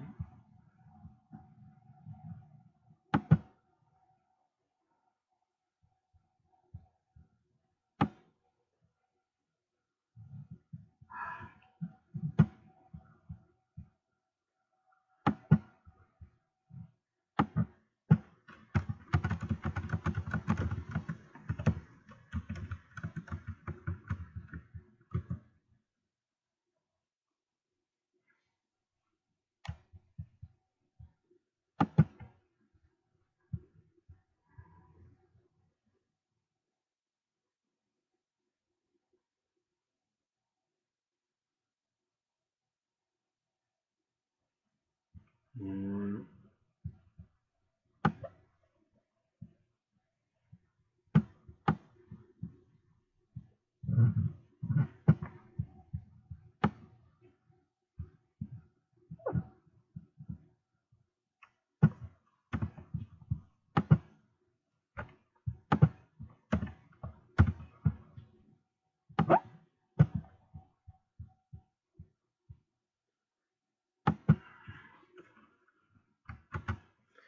Virgo in the 12th house. Your detail-oriented nature gets a big dose of compassion and sensitivity with this placement. That is the good news. The challenge here is that you may be apt to change your plans because of other sensitivities, sending your own life into a very disarray in order to accommodate their feelings about you and your life. Be aware of your tendency to martyr yourself. If you always give up your plans and your personal well-being for those of others, you may find that one day you aren't healthy or stable enough for yourself to make genuine, healthy, and loving conditions to others.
Okay, so we have a better understanding about the 12th house, final house of the zodiac, the 12 sign zodiac system, endings and karmas and what karma and everything else we said.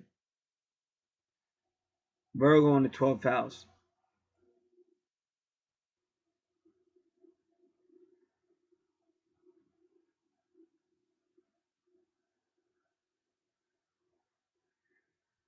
You have to avoid sacrificing yourself to please somebody else. And right away she'll say, or not her, but somebody's going to say, well, you just got finished saying that, well, she's supposed to really make it work with her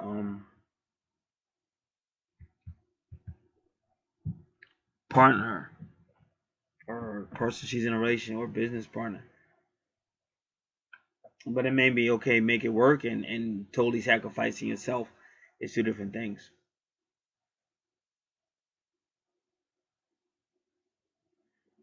And in the 12th house, they say to be careful not to martyr yourself, sacrificing yourself for somebody else's plans. And I warned you about that in your second house when it came to the money. But also, the 12th house also tells you to make sure you don't baby yourself either, because some people like to whine a lot, and they'll make the situation all about them. So when dealing with the 12th house, we have to make sure we don't do that.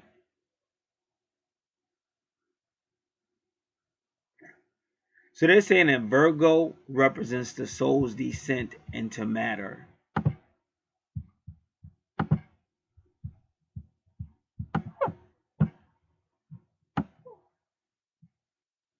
And this is coming from astrologyclub.org.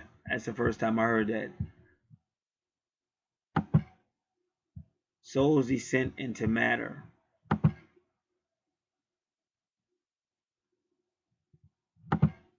And that's where you start to get I think because they also said the 12th house deals with Christ consciousness, because that's when you get the whole Mother Mary, Holy Spirit coming down into Mary and Jesus being born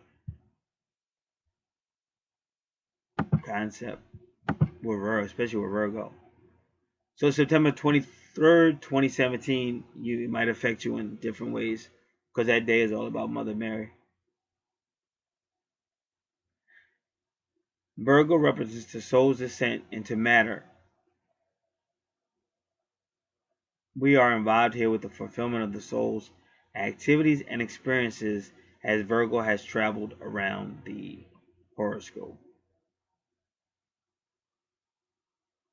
This is a culmination or ending. It can bring fulfillment. The service that Virgo can render here is a soul service, a soul awareness.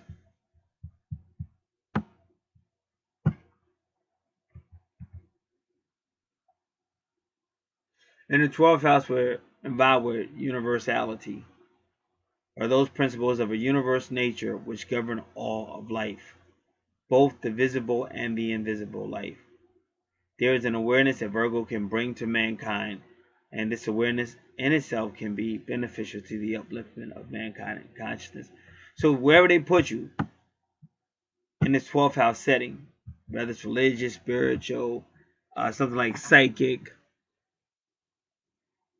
some type of confinement, you're gonna be service. And also it's hospitals as well. This could even be a nurse. Any form of service. It could be a cleaner of buildings. It could be military. Any form of service is in the 12th house. In many ways, Virgo in the 12th house brings a double dose of karma with Virgo there because of this soul implication. And since the 12th house does deal with soul and karma, it is through this soul awareness that cosmic consciousness can be achieved. The service that can be best rendered by Virgo in the 12th house is indicating to mankind the balance between the two worlds, which can bring about personal and individual fulfillment for each person. So the balance between the material world and the spiritual world is what you're trying to obtain in the 12th house. Since Virgo tries to neatly structure their own world, this 12th house location is one which they should learn to unstructure or to flow with the vastness and often intuitive nature associated with knowledge here. So the 12th house is not relying as much on your detail-oriented nature from your mind, but to learn to tap into the unseen, to your intuition. The characteristics of the 12th house, compassion and understanding, are further emphasized with the location of Virgo on that cross. For these are two qualities of Virgo.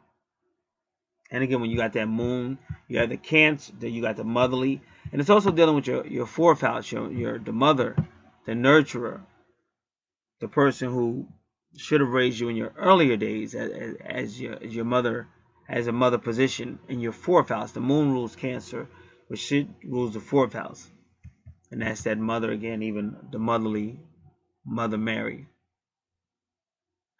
the selfless, or that Mother Mary spirit, or Mother Mary energy. Give me one moment.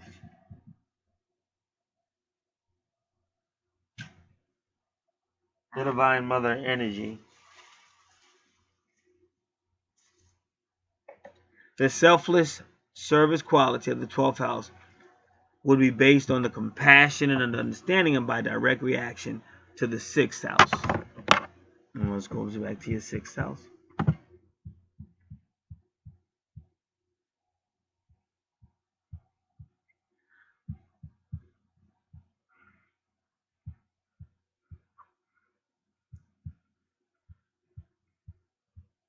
And that's Pisces. So you know this is going to be spiritual or psychic.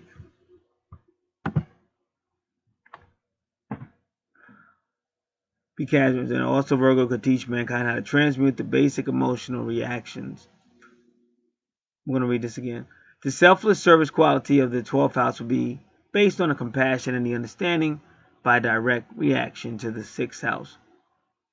So again, these can be people that have a lot of issues that you'll be working with. Those qualities will then help mankind understand life more, be compassionate, and also the Virgo could teach mankind how to transmute the basic emotional reactions to the level of compassion and understanding, putting everything on a more spiritual basis.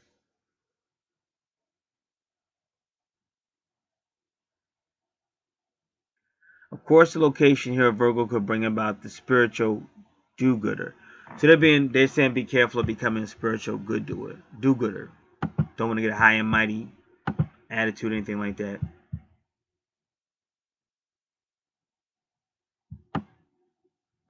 All right, so this one is from 8th and 12th houses.com. This is the moon in the 12th house. Carmen Turner Schott, Schott. I believe that is her website. I believe it is.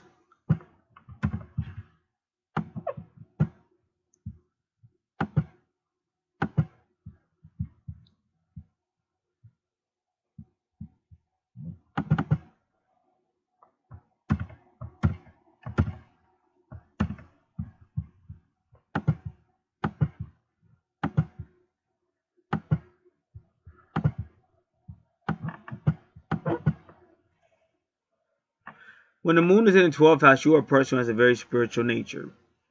Your intuition, and I'm just going to tell you family-minded as well, because the moon rules Cancer. It's still a family sign. Even if these people, they become your family. Your intuition is strong, and you may have had an ability to read other people's emotions, which is truly a gift. You keep your emotional nature secret and hidden from others, because you got that strong Scorpio energy, and they like secrets. Still waters run deep within you, and you often hide your true intense emotions from yourself. You are a person who must have time alone to withdraw on your own and spend time away from the hustle and bustle of the world. And that's the 12th house, is a solitude house, a lone house. So you have to make time for yourself. That's how we read it so far. I know they're telling you, work it out with your relationship and stuff like that. You just have to find a balance with a person you're in a business partnership with, a relationship with. Feels that you're there for them, but you also still have your time as well. That you don't burn yourself out to just give the person everything. You can benefit by listening to soothing music and by beautiful art surrounding you. Music is very important to you and brings you comfort in times of stress. You may have artistic talents, and that's going to take you back to your 3rd house and your 5th house especially, but also in your 9th house. And anywhere where you see Aquarius.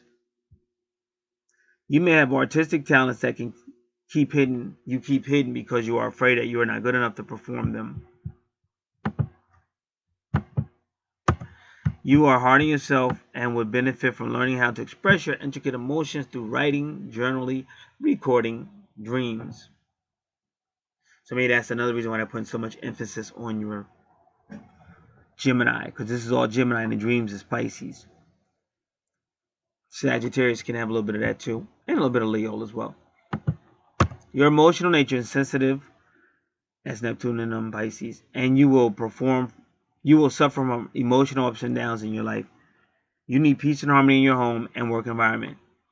The natural process of emotions is very fascinating to you, and you may feel depressed often. You do not necessarily need medication to treat these subdued feelings, but will benefit by talking about them, writing about them, talking about your feelings, writing about them, and sharing your worries with close friends.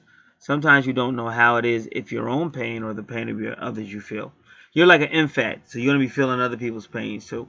That's why I tell people, get YouTube channels. It's great therapy. Make your own YouTube channel. You attract people who have pain and problems because you can sometimes be a martyr in relationships with others, and you have to be careful of that. One thing about the people that help everybody, they may not necessarily be there for you when you need help. Not saying they won't, but that's something to be mindful of. That's what the book of Job is all about. He was there for everybody. But when he needed people, he couldn't get nobody.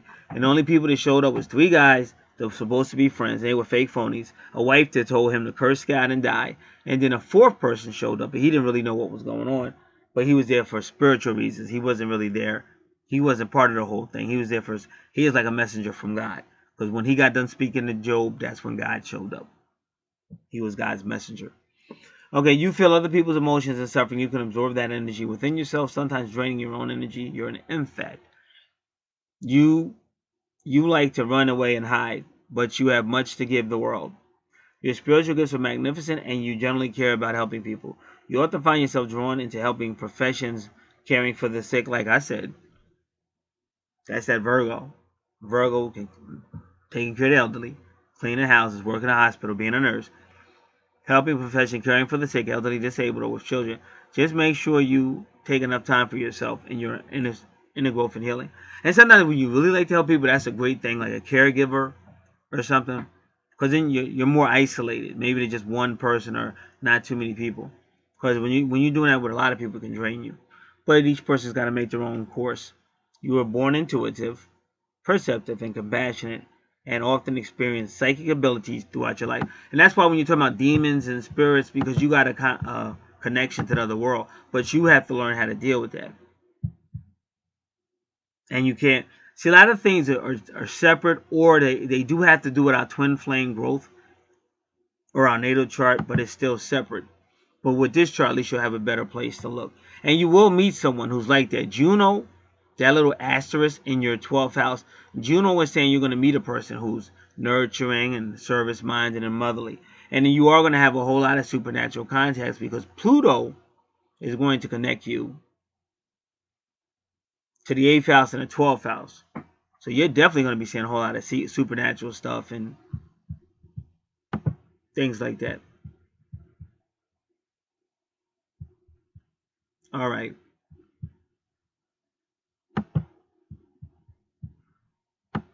Remember, Pluto rules Scorpio, the 8th house.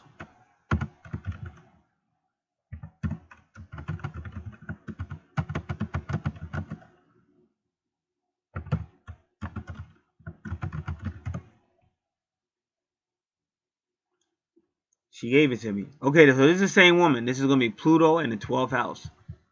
Now, this is the biggie. Listen up to this one. See what she says. She may miss something, though. But when you see that, this person was sent to this world in this life to service, like everybody been through supernatural stuff, psychic stuff, weird stuff, drugs, sex, possession. Like when you be seeing them spiritual people, this is this type of person, whether she believes it or not. But you see them people saying, I'm gonna heal you. I'm gonna expel them demons off you, and they go and they be laying hands, and that's all in her chart. And like they know you're coming, so they'll really start fucking with you. But what I'm trying to tell you is, if you read the Bible, anybody God really cared about, they all had trouble with devils. Jesus, Matthew chapter 4. He had to fight Satan face to face, Matthew chapter 4. The book of Job, Job was the most righteous person on the planet. So God told Satan, go test him. That's the book of Job. Just read Job 1 and 2. Apostle Paul, one of the most foremost single-handedly apostles that there was Apostle Paul. He really took on the world by storm. Most of the Bible, the New Testament, is attributed to Paul. And what he didn't write, he knew the Bible so well, it's almost like he wrote the Old Testament too. Paul was a piece of work, but God made sure that Paul was always being attacked and beat up and attacked by... In 2 Corinthians 12, he said he was buffeted by a messenger of Satan. If you study the word buffet in the Bible, that's when they beat Jesus up, because they said, are you the Son of Man? He said, I am, or something. They started buffeting him or beating him up and spitting on him. So Paul was getting supernaturally attacked. So these things go on, but I'm here to tell you, that world can't beat you. It can annoy you, and if you let it scare you, other than that, once you get tough, you'll be laughing. You'll be laughing like this stuff is so crazy. Like, I see a lot of stuff that makes me laugh, whereas years ago, if I saw that stuff, I would have been terrified. But that comes with the territory when God's really going to use you. You will see a lot of supernatural. You'll have to learn how to, yea, though I walk through the valley of the shadow of death, I shall fear no evil, because thou art with me. So David could walk through death and darkness and all kind of shadows and dark and not be afraid.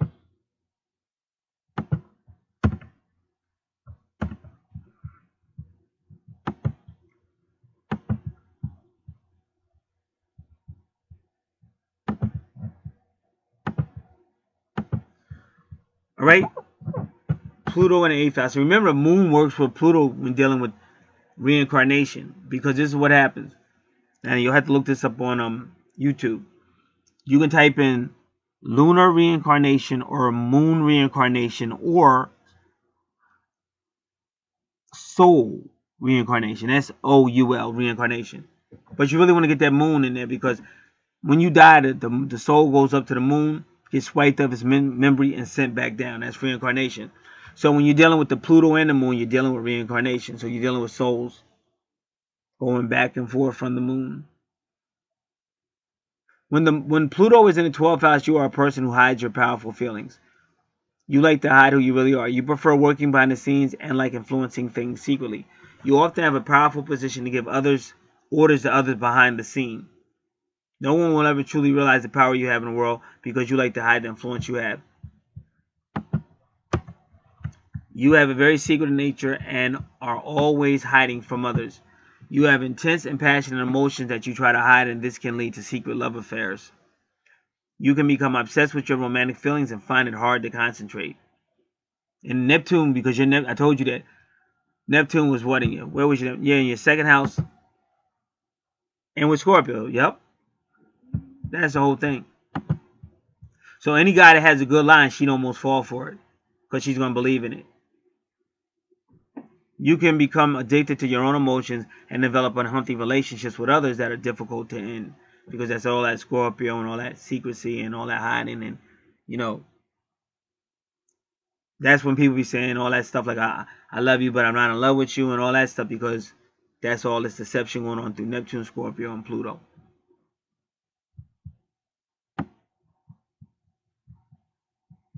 You are born with psychic abilities and deep understanding about life. You are naturally spiritual and seek time alone to meditate, write, and think about spiritual issues. You can have time where you can deny yourself and give up things for your spiritual path.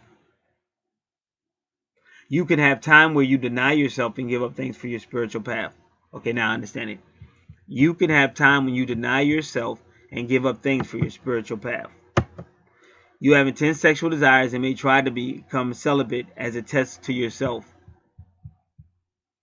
You try to push the limits and you enjoy feeling the adrenaline of intense emotional reaction. Like I said, drama queens. They're arguing, you're all pissed off, and they like that shit. It's like in the early days when I was young and dumb, and you argue with a broad and you think it's over with. And for her, she's just getting started and shit. You are a passionate person and you enjoy risk-taking behaviors. You need to be careful about getting involved with drugs and alcohol, because that's that whole Neptune, Scorpio, and Pluto stuff going on. See, a lot of times when you see this type of arrangement, Neptune And you got Pluto and Scorpio, Neptune, Scorpio, money, Jupiter, Pluto in the 12th house. These are also secret societies as well. A lot of stuff goes on that you don't know what goes on the inside. Or secret organizations as well. You can become addicted easily to substances and find it hard to give them up. You bottle up your emotions and keep them secret from others, which can lead to escapism. You feel a powerful need to escape from the world into your imagination or through alcohol or drugs or getting high. You feel anger intensely, and sometimes it turns into a rage that you try to repress and hide. Make sure you learn how to express your powerful emotions in a healthy way, because if not, you could become sick or worse. You will benefit by studying anything spiritual. I know, like it will help. That's why I told her when I first got her email, I said this spiritual channel. And it's funny, a guy, this is a true story. A guy that's been with me for a long, long time. Me and this dude been to hell and back. You know how many times I told this dude, get out of here, boom, boom, boom. But I respect him because he don't give up. And he's a drummer. He plays the drums. Now, he's been around a long time, come and go. He wrote me recently and told me something I looked at real quick. And then he just wrote me and said, hey, where's your Walking in Spirit video? Because that's the same video I told her to go to. He said, where's your Walking in Spirit video? And I'm like, well, that's simple. And it was simple until I tried to find it. I was in one browser, and I went to find it, and it's not there no more. All you used to just type it right in. The spiritual channel came right up on YouTube. But now it's gone. So I'm like, I'm tired. I got things to do. I got to get out of here because I got to pick somebody up later on. I don't feel like no more drama. I'm exhausted. So then I say, well, let me see if my other channel's there. Type it in Real Life and Metaphysics. That's going too. I said, man, I hope they ain't taking my channels down.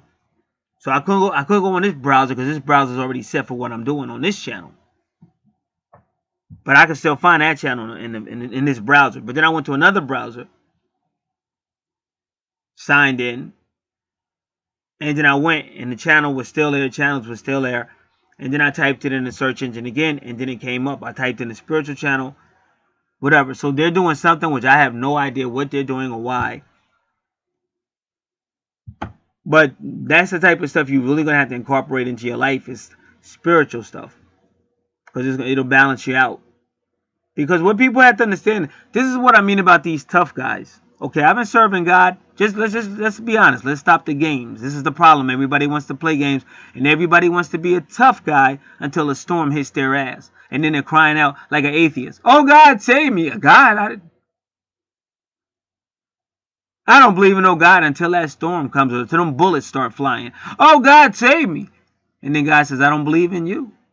This person can't be calling me because I don't believe in them. They don't believe in me. So they better be glad God's not like that. They better be glad God's not vindictive. But the bottom line is, so I'm not here to play games, all that bickering and arguing, that silly stuff. I'm here to show you what's on your natal chart and give you the best advice to help you not only in these matters, but in your world. It's up to you to realize what's been given to you at a very affordable cost. A lot of love's been sent your way. But if you're the typical, you're going to not see it, overlook everything. And you're thinking, some of y'all think you're going to duke it. You're not going to duke it out with me. We're not on the same level. That's like some amateur trying to box the greatest fighter in the world. We're not on the same level. And I don't mean to be condescending, but you have to be realistic. That's why I said I watched the debates in New York. And so you see these new guys trying to debate some of these older guys. But these older guys been around for a while. And when they came up, they got bullied. They got laughed at. Like, that's how I came up. You had to be taught humility. How are you going to walk up to somebody that's been studying way longer than you and think you're going to take them out? It's not happening. Now, can somebody shock me? Yeah, they can. But the consistency they don't have, I got consistency. So I know the spiritual world. So you have a lot of people that think they're going to go into this supernatural world without bringing spirit in with them. And you're not. Because you're messing, this is what I keep trying to tell you, you're messing with the unknown. And what you don't understand, everything is a portal. All it takes is to open up one wrong portal. I've been there, done that. All it takes is to open up the wrong portal, and that's going to be your worst nightmare. And this is already happening, you need deliverance. So that's why you can't be sleeping, especially if you're talking about demons. Because listen, all alone, all by itself, twin flame is the most I'm a tough cookie. I want you to know that I'm a tough cookie. All my enemies have shook my hands because they thought they took me out, and I still got back up. I'm a tough cookie. But Twin Flames was definitely in the top 3 of the toughest thing I've ever experienced on this planet. The tough, and that's just Twin Flames. It's not talking about the demonology and all that other stuff associated with the 12th house and the 8th house and with Pluto and with Scorpio and with Neptune if you're not careful. And even Pisces if you're not careful. All this is portals that can be opened if you're not careful. So that's why you need to know more about spiritual and incorporate that. And that's why you got this activity going on into your 12th house. And she's trying to tell you to ground yourself with spiritual stuff. Because if not, when the pressure gets really on you, you can turn. And like I said, if you already got that Neptune. So all they really had to do is send to you. And she even said it in her email. Oh, you know, demonism. I think Twin Flame is demonism. Or associated with demonism. So that's my point. All they had to do is send to you a person. That's why I was very, very suspicious. Because I've been there, done that. All they had to do is send to you somebody who you think is a nice guy, or this guy is sincere and all that crap, and you start letting your guard down and opening up like they say you would do, and next thing you know, you got problems with demons and junk. I got a friend who said she was making love to this guy. He was a Freemason. And she said, "What? Now, I want you to understand who she is, though. You got to understand who this friend is. One of the wisest people I ever met, one of the most intuitive people I ever met, one of the most powerful people I ever met in my whole life of living. Now, to show you how powerful it is, back in 2001, she was on TV in the Guinness Book of World Records, a TV show that came on, as having the world's largest tumor ever at that time. She lived through that. I saw her beat cancer at least 3 or 4 times in her life. And this hit her when she was young. She was barely like 18 or 19. This is going way back to like the late 1990s when all this hit her. And she's been fighting for her life all the way to 2017. You know how many times I thought she was dead? And then all of a sudden she would call me and still be alive? And then more recently, they told her, they would always tell her, you're not going to make it this time. Then one time they told her, listen, you're really not going to make it this time. You're having this baby. We told you to abort it. You wouldn't abort the baby, so this is what's going to happen. Either you're going to die or that baby's going to die, or both of you are going to die. But neither one, you're not coming out of this surgery alive. These are doctors talking to her. So let me tell you what happened. She was asleep on a hospital bed, and when she woke up, the baby was in between her legs. So they named that baby Miracle. Didn't no doctor bring that baby into the world. God brought that baby into the world. But this chick is powerful. Like I'm talking total. I got it to her one time and my whole transmission fell out my freaking car. No lie. Like this is somebody you don't F with. This chick is powerful. Nothing like her. Now, her more recent operation 2 or 3 months ago, they told her, listen, this time they always tell her she's going to die. This time it's no way. That cancer is all around your heart. We got to try to cut around your heart. The chance of you living out of that operation are very slim. Now, guess what? She's still alive after the operation. Now, I haven't heard her. I did hear her real quick, but she lived past that operation. That operation didn't kill her. Now, I don't know if she's dead now. I don't know. But she made it through that operation. They always tell her you ain't going to make it, and she always makes it. But she was alive after that. She was still on Facebook.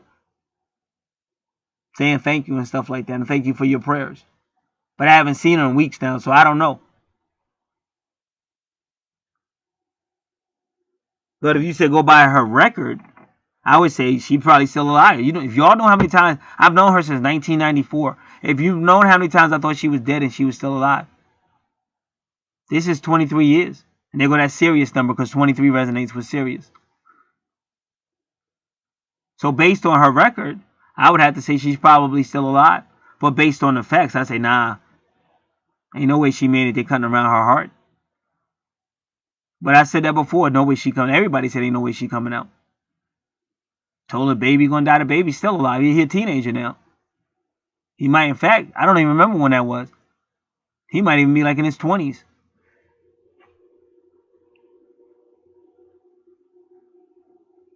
But she did get a spiritual side too. And she had all kind of weird stuff happen to her. But any cruel thing you can do to a woman or to a human has been done to her.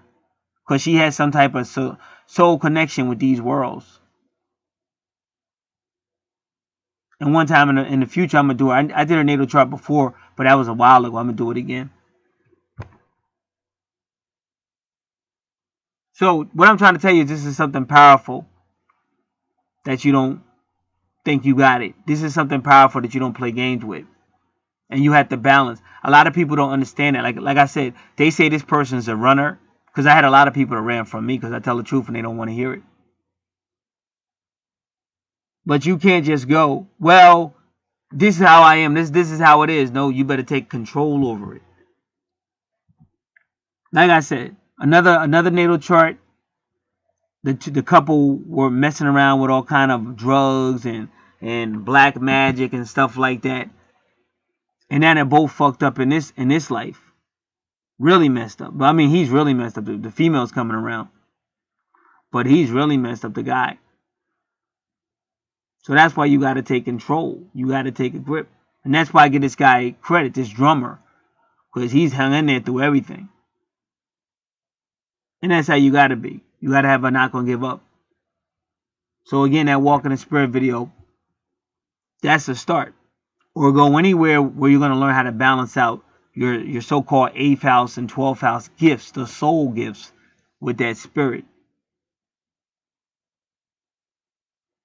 And don't be so quick to say, oh, you know, that's a bunch of crap. Now, when you walk in the spirit, it's very powerful. Because that's why my twin couldn't be successful. Because, see, my twin was typically a Scorpio and Aries at that time. She wanted the good fucking. That's really what she wanted. And I've been on this planet long enough. I done seen this shit come and go. It's another day at the movies for me. I don't want just fucking and leaving. I don't want all that breakup and all that crazy stuff. I have a foundation. I'm grounded. I grew up out of that animalistic behavior. It's not for me anymore. It might be for somebody else. That's their business. But I do believe in God. I do believe in judgment and stuff like that. So I bound everything. I balance out my gifts. And when you study the Bible, there's people like Joseph and Daniel. They also had supernatural gifts and knew all this. Moses knew all the secret arts of Egypt. But he balanced it out with obeying God. Because all that stuff comes from God anyway. Just that the angels took it and flipped it. So I take it back to source. So I hope that made sense to someone. So it said, you will benefit by studying anything spiritual. You need to feel a connection to God. And this is where your wound begins. See, now she's going back to that Chiron. So where's your Chiron at? Because she hit the nail on the corner. She hit the nail on the head. So your Chiron is in that 4th house. But she's getting ready to drop some. Wait a minute. 1, 2, 3, 4, 5. Excuse me. 1, 2, 3, 4, 5. 5th house. So now I just want to see what she says. You need to feel a connection to God, and this is where your wound begins. Your relationship with your father was probably strained or non-existent.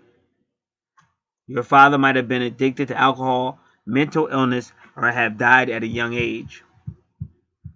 Now again, this is 8 and 12 houses. Number 8 and number 12 houses.com. All right, now, but I still want to look on your chart one more time. Because I already told you got Saturn, and that's always that fatherly energy. If you see that Saturn and stuff, that could be the fatherly. And you got Capricorn, which is ruled by Saturn in your 4th house. That's a come serious or stern energy, but it's also a working energy.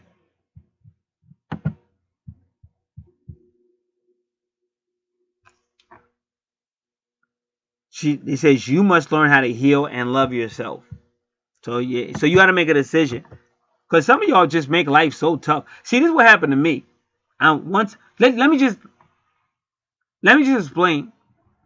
Because I like to talk, but I like to tell the truth. But people, you're programmed by a negative energy. That if you hear any word like Jesus or Bible, you just turn it off. But you don't realize that's a program. There's nothing wrong with Jesus. There's nothing wrong with the Bible. It's that the people behind it have done some messed up stuff. So you got issues with people, but the Bible and Jesus, once you learn how to use it correctly, like the Bible says, you have to learn how to handle it right. Could be the best things you ever have. And that's why I said that's why my twin failed, because she was coming with some fleshly soul stuff, and I'm more a spiritual person now, and she couldn't offer anything.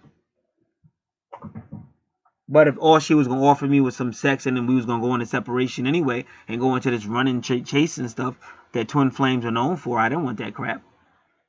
I waited well over a decade. I'd rather die never being with another woman like that ever again. That's why I waited. Why would I mess it up? Because somebody told me this is my twin flame. Oh, it's my twin flame, so it's okay to sleep with her. But then she don't want to be with me anyway. And she's still sleeping with some other dude. As you already read in this chart, those things happen. I'm not here for that.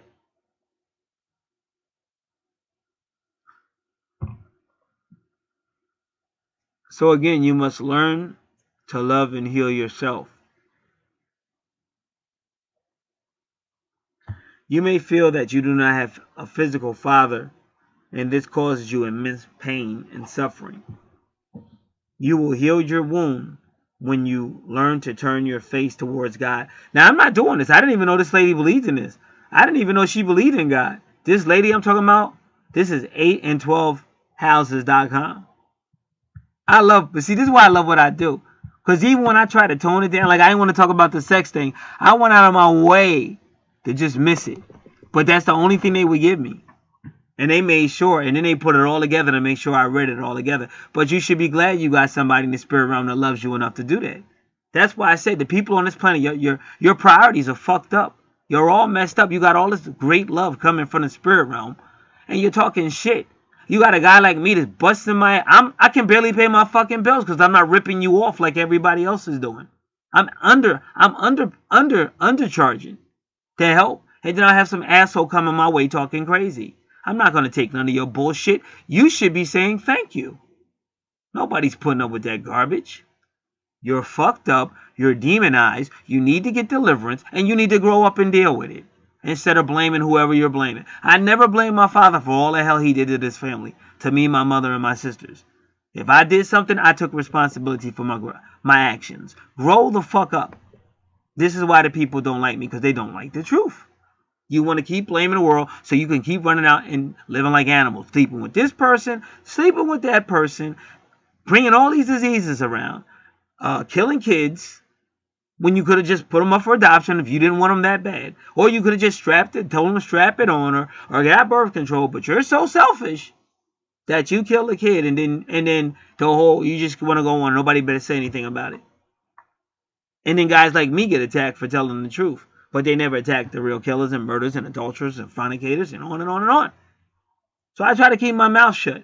But even when I try to, just like that guy, when you keep your mouth shut, the donkey's going to start talking. That's in the Bible. A donkey had to talk because the man wouldn't talk. And then another time Jesus said, if you be quiet, the rocks are going to cry out. But the word of God is not going to be stopped. And that wound can be healed with the word. That's all I'm going to say. The W-O-U-N-D can be healed with the W-O-R-D. You will heal your wound when you have... This is her talking, not me now. That was me before, but this is her. You will heal your wound when you learn to turn your face towards God, who is your true Father. Hallelujah. You are destined to seek a spiritual connection. Now listen, ma'am, listen. Now I can't really call her young. She's older than me. You are destined to seek a spiritual connection with the universe, and this will help you heal your inner wounds. So that's why everything's in the 12th house. And that's your mama, the divine mother. They call her Mother Mary, but that's your divine mother. That's the mother with the moon trying to heal you. September 23rd, 2017 is going to be a big turnaround for you.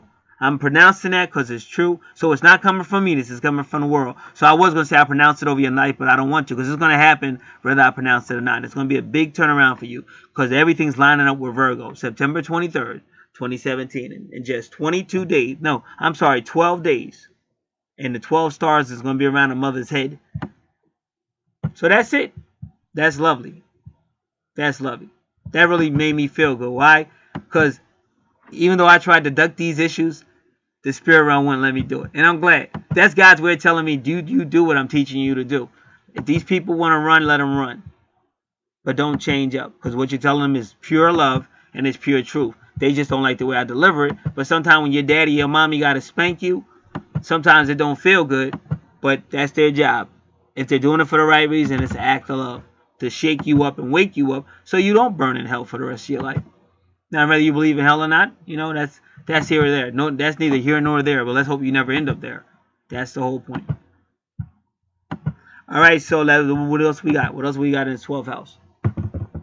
And plus, you're going to meet somebody that's going to help you. They're going to be nurturing and motherly to you and service towards you. So it's going to be up to you to get a grip on all that Aries energy and learn how to be thankful and try to work with this person. Okay, that does end the left side of this chart. A lot of times people say, well, all I really wanted to know was this person my twin? I didn't need all that. Listen, be glad I'm giving you all this information, because at least you'll have it. At least you will have it. Because there may come a time in your life where you do want the information, just like that lady just said. Now, just to help you understand what's going on here. To help you understand what's going on here, I explained all the symbols. I explained all the houses, all the signs. Now it's up to you to have taken notes to understand it. Because when I go to the second sign, I'm not going to explain all that stuff over if I already explained. I'm not going to explain the symbols again. I'm not going to explain the houses. I'm just going to tell you and keep it moving. Because we'd be here forever, and that's not fair to me. Because again, I'm already undercharging. And if you really look into it, there's a woman that calls herself a Christian astrologer. She charges $800 to do what I'm doing. Dr. Stanley charges about $150. That's a different person. She charges about $150 to $200 up for natal charge. So the fairness to everybody, you got to do your part. It's taking notes. It's wanting to hold yourself accountable and move on. Now, right away, I see this guy has 26s a lot. He has a lot of 6s. He has the number 22, which is a twin flame number. Now, what's unique about your chart is the only retrogrades you have are directly connected to the relationship.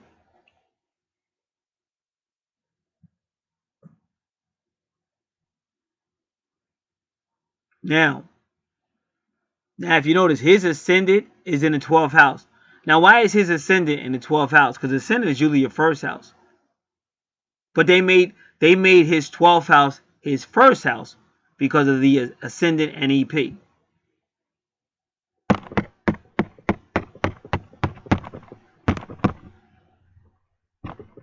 But that's because of you.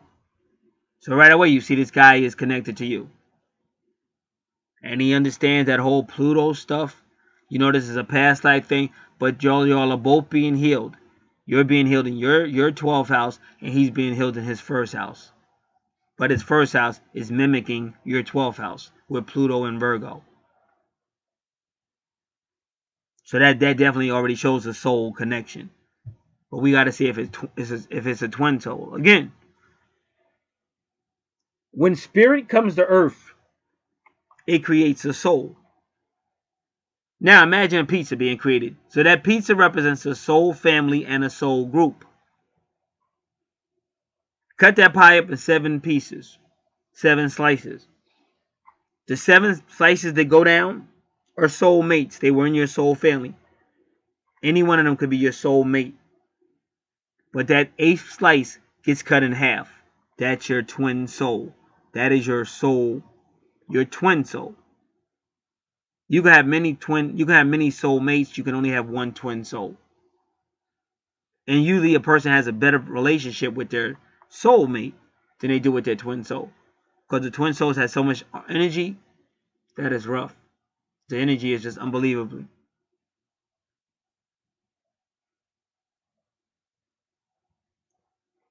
So now we're going to your 12th house, because that's your first house. I already told you.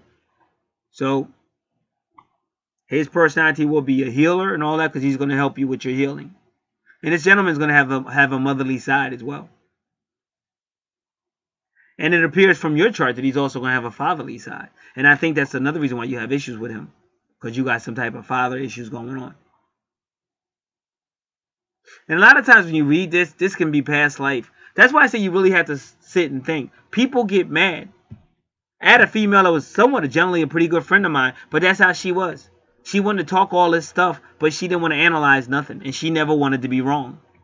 You're not going to progress that way. And if you hang around somebody like that, you're going to get sick of them. Because every time you're trying to go to another level, they're going to keep pulling you back to some third dimensional bullshit. And that's what happened. Because when she got her chart, she didn't even look at it.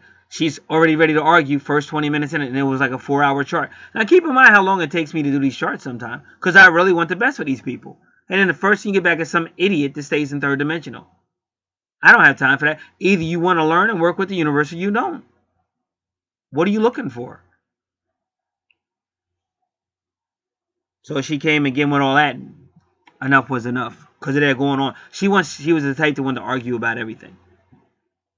If you said something about the sky, she's got to try to give you some. She was like that with everything. So those people, again, you have to learn how to get deliverance, because a lot of times when people are that confrontational, it usually has something to do with devils and demons. And that's why you hear that Aries energy and Scorpio and Pluto and all that stuff, you're dealing with demons. The person has to be delivered. Once they get delivered, they won't be all that aggressive and starting arguments for no reason and can't work it out with people.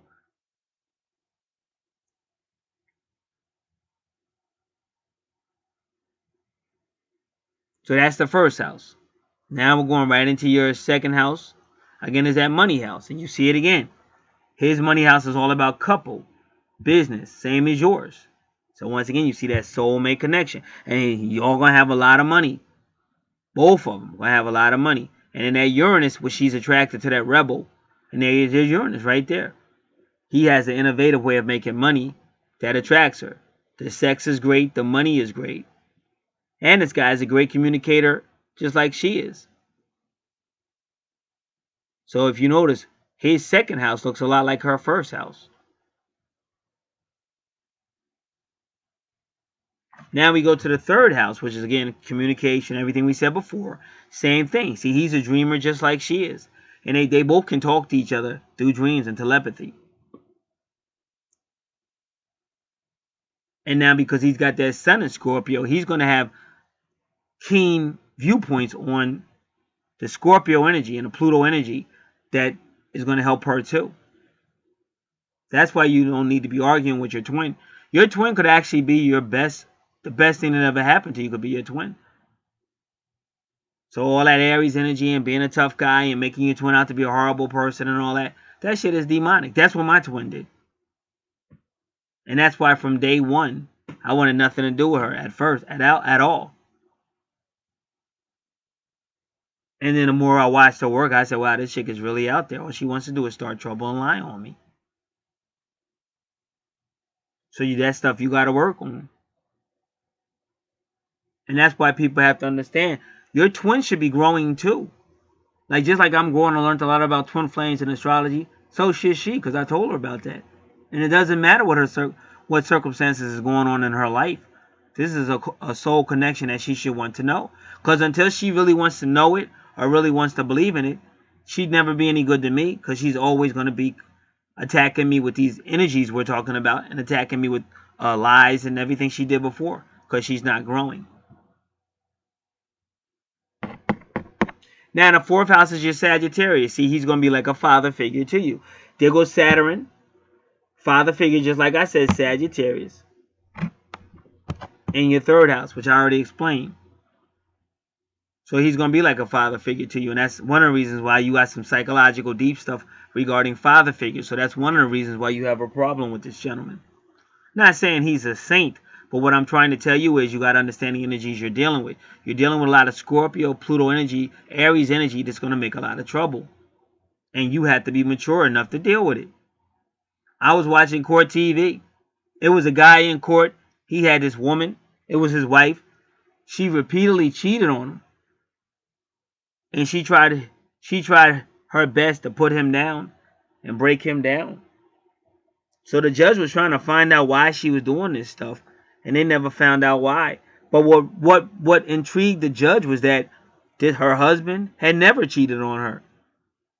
And the judge said to him, well, she's been cheating on you and cheating on you. Why have you never cheated on her? He said, because I made a promise to myself I'd never cheat on my wife. So I understood what was going on. See, he missed one point, but men are like that. See, that lady had a lot of issues. His wife had a lot of issues. But see, it would have made her feel a little bit better if he had feelings for her. If that's why he didn't cheat on her. You understand? That's what she wanted to hear. But he said, I made a promise as a man never to cheat on my wife. So it had nothing to do with her. So that only pissed her off even more. Because you're dealing with a person who needs counseling, probably needs deliverance and all kind of stuff. So she actually got mad though. She actually got mad because she wanted him to cheat. But that goes back to this chart on the left when we read certain things. Now, I'm not saying this woman is like this, but it did come up in her reading that those type of people kind of like the drama. Because she actually was like highly mad that he never cheated on her. She was mad. And it frustrated her, made her angry that she did all these horrible stuff to him and he didn't do anything to get her back. So that woman needed some serious counseling. Probably needed to be delivered. And when you take responsibility for your actions, it can happen. Why live miserable? Why go through life making everybody else's life miserable and stuff when you can have a better life if you wanted to?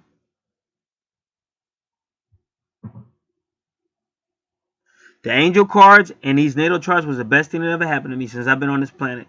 And I've lived a long life. I've done a lot of stuff. But as far as just understanding life and just learning how to trust in the spirit and having these loving angels that are always here ready to help, ready to set me straight, to have a family, these archangels are powerful.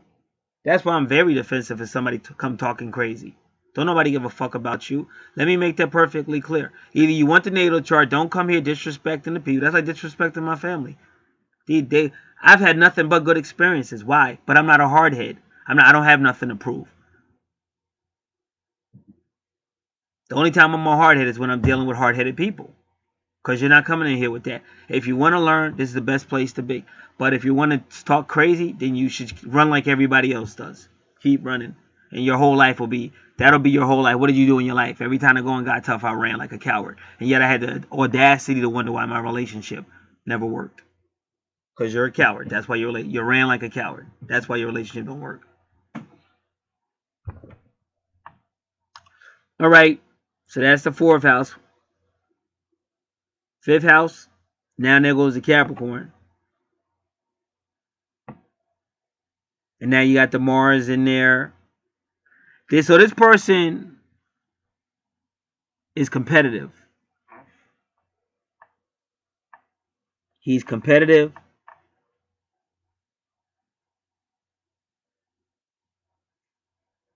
But his fun, and they probably, because they probably look good too. Athletic, competitive. They love challenges, love taking risks. But he's more serious about it. Like, his recreation has to be like a challenge, but it also has to be like a job. It has to be some type of work. No pain, no gain type of guy. And he's going to find himself in a relationship with somebody like that. And I know she has all that Aries energy. And that's Mars right there. And notice how his Mars is at 25.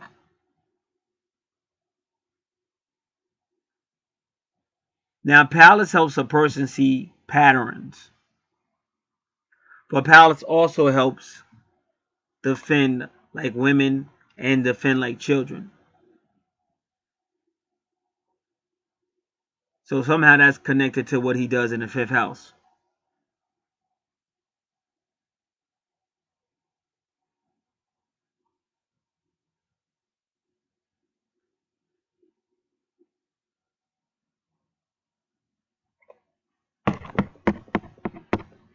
Sixth house, again, the healing of the Aquarius energy. Now, why is his Aquarius in the 6th house? Well, she has a problem with Aquarius that's hard for her to heal.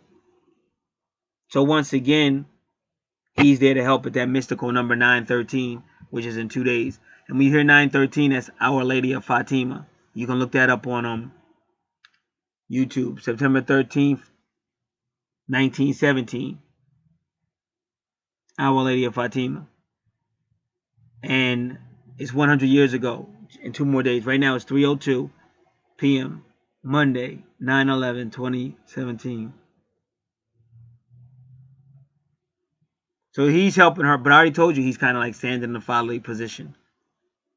Because he's helping her heal whatever fatherly issues she has.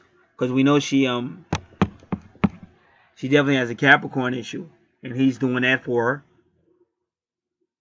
Sagittarius issue, where she has that Saturn there. He's doing that for her. And then she has an Aquarius issue. He's doing that for her. So this guy is really like definitely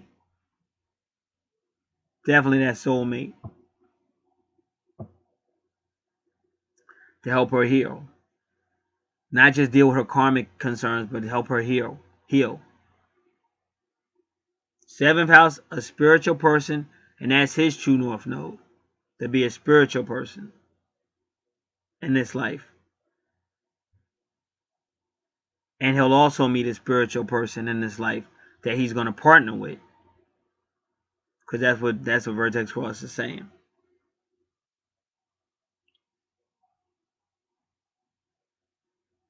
And again, he could meet this person in the 12th house, because the 12th house is ruled by Pisces.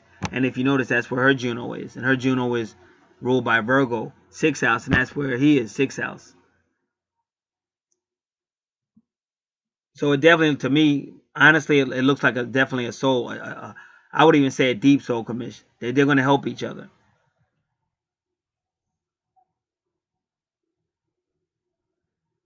If they haven't already. The 8th house, once again, now you got Taurus with Saturn retrograde. And again, Taurus loves massages, things of that nature. This is a very sensual placement. Now, why is Saturn retrograde? Again, you're dealing with past life, but the main thing is it's some restraint. Like Saturn direct is restraint, Saturn retrograde is unrestrained. But we already figured that out in her chart. Because there's going to be a lot of sex, but it's going to be a lot of money.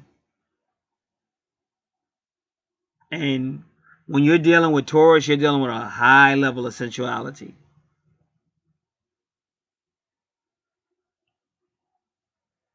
And when he has sex, it's like he sees it as a job.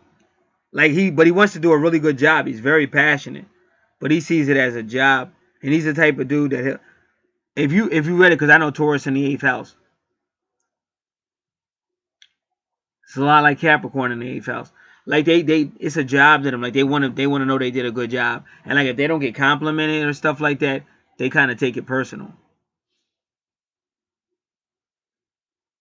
9th house, again, this is your higher self, higher consciousness, but it's just like hers.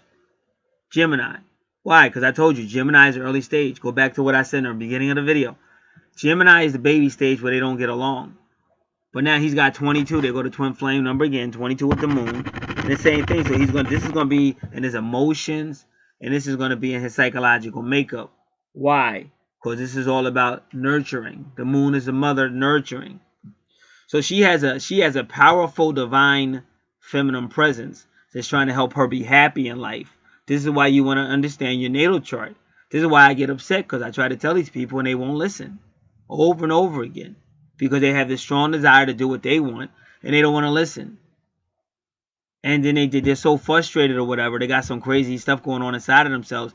They get upset with me. You should be glad people are trying to help you, or people are trying to make this stuff affordable. How could you get so upset? So there's a strong feminine influence helping her in her twin flame journey, or her soulmate journey. And that's what she's doing in the 9th house. And then he's either working with that fatherly energy, but he's kind of like taking that place of what she may have been missing, was a fatherly connection. But you could see it both on the chart. So Gemini is being told in the 9th house by Sagittarius energy, we have to grow up. And that's why Raguel came. When I asked for the time, Raguel showed up. Said, hey, we're working on your relationship. Because they are. And then the other two cards were Gemini, basically kind of implying that they both need help in maturing. Not just one or the other, but they both need help in maturing.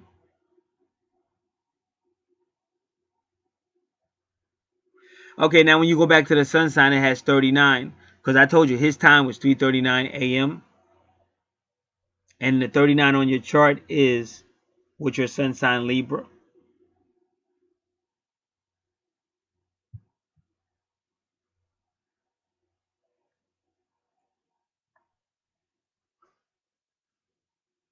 Now let me do this again. 1, 2, 3, 4, 5, 6, 7, 8, 9. Okay, so that was it. Let me do it one more time. 1, 2, 3, 4, 5, 6, 7, 8. Okay, so let's change this just a little bit. 1, 2, 3, 4, 5, 6, 7, 8. All right, so let's go back to the 8th house. So there goes that Aries energy. See, now he had a problem that hurt him, which was probably your Aries aggression, because his Chiron is retrograde. So he had a problem that hurt him. But for some reason, his Aries energy hurt you in some way.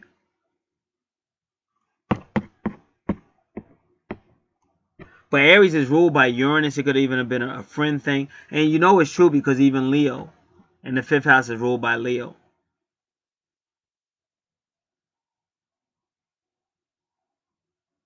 So I'll leave it at that. But Uranus can be people, or the 11th house, friends and associates. So something happened like around that area that kind of hurt you. But what hurt him was that Aries energy, which it will, because that's just like women need love, men need respect. Just like I said, like if he's making real good love, he's trying to shower you with affection, because in his mind, I showered her with affection. She's gonna really appreciate it, or she's gonna shower me back. But when you're dealing with Aries energy, that whole thing is I am is Aries. It's all about me. So that really hurt him.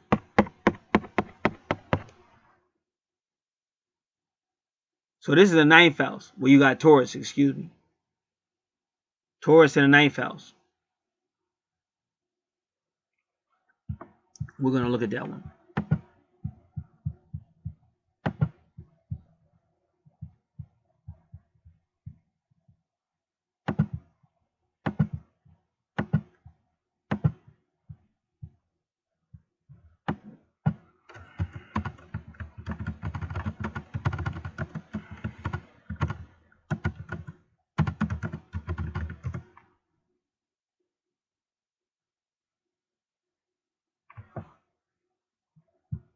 All right, this is astrologyclub.org.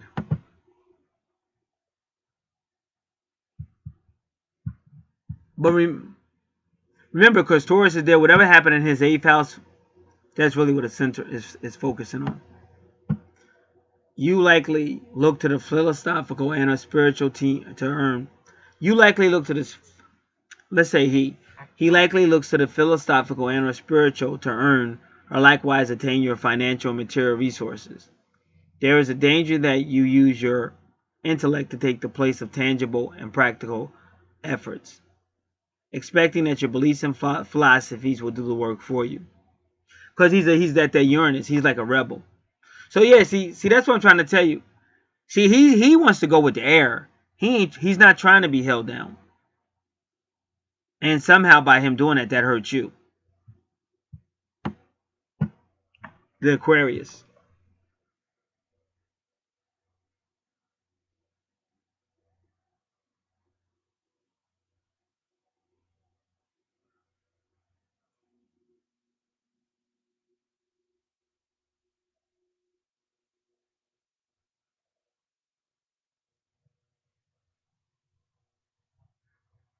So he gets finances by communicating the wisdom of his life to others. But that's why you see Aquarius, because that's people. That's friends and associations. And he makes a lot of money doing that. But you could tell he is a dreamer though. But he's also able to motivate other dreamers, and that's what he did with her.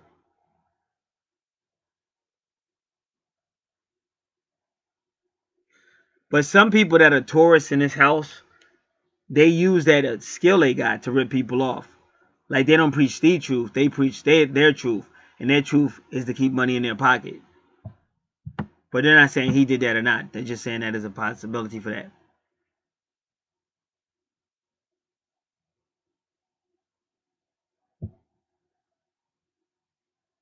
And the 9th house is also involved with the Christ concept of harmony and wisdom.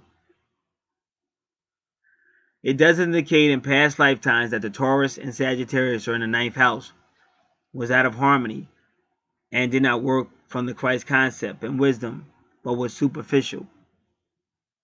And they only used surface wisdom, and that was to put money in their pocket. So in this life, they had to really work on higher knowledge, philosophy, psychology, religion, higher education.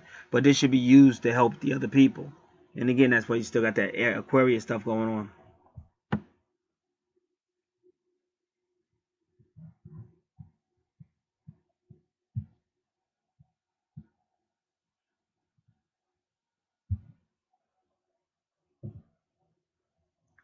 So it's also the house of freedom, the 9th house. So again, but that is why Saturn is retrograde, because it's saying free. Now, if Saturn was direct, it'd be rules and regulation, but when Saturn is direct, it's free. So he's like a free-flowing person. Now he's got the moon, but still a moon sign. He's a communicator, but we already told you that his communication is really him. Like he's a speaker. You know, you see people on podcasts, and YouTube and radio and television. So that's how he makes his money. That's how he really makes his living.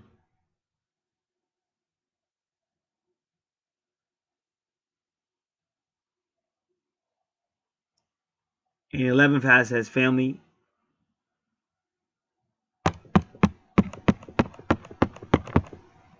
family associations and groups. But again, Cancer.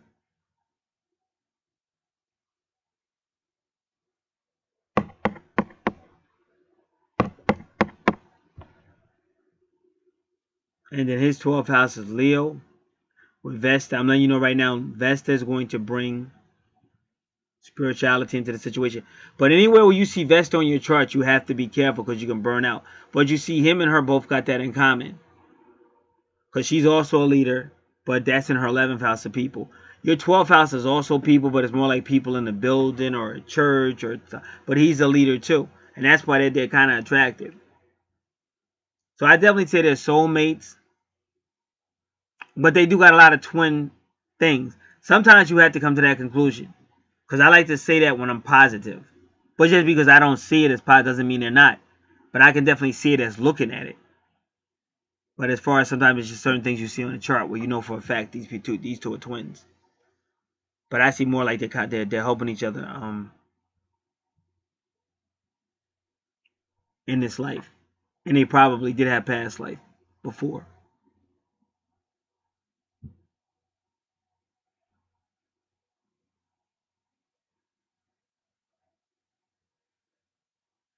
So he has that level of 2. So again, he has to be careful because he holds things in too. And sometimes they come out in outbursts. But he is going to be a leader. And Vesta is also a priest. But that's feminine energy. But he's going to be like a leader too in spiritual matters. All right. So just to say it really quick. But so we did cover, if anybody has a problem with evil spirits, we did cover that. Are these two twins? They definitely have a soul connection going on. And sometimes you kind of know. That's why I said sometimes it only takes, you can go to your own video. Because sometimes you're going to know better than me. I can only tell you what I see in the chart. Sometimes you can see it, sometimes you can't. But you can know. Your intuition. You can watch a video. Just get a really good video from YouTube. How do you know this person is your twin? Because I can definitely say so. Definitely soul connection.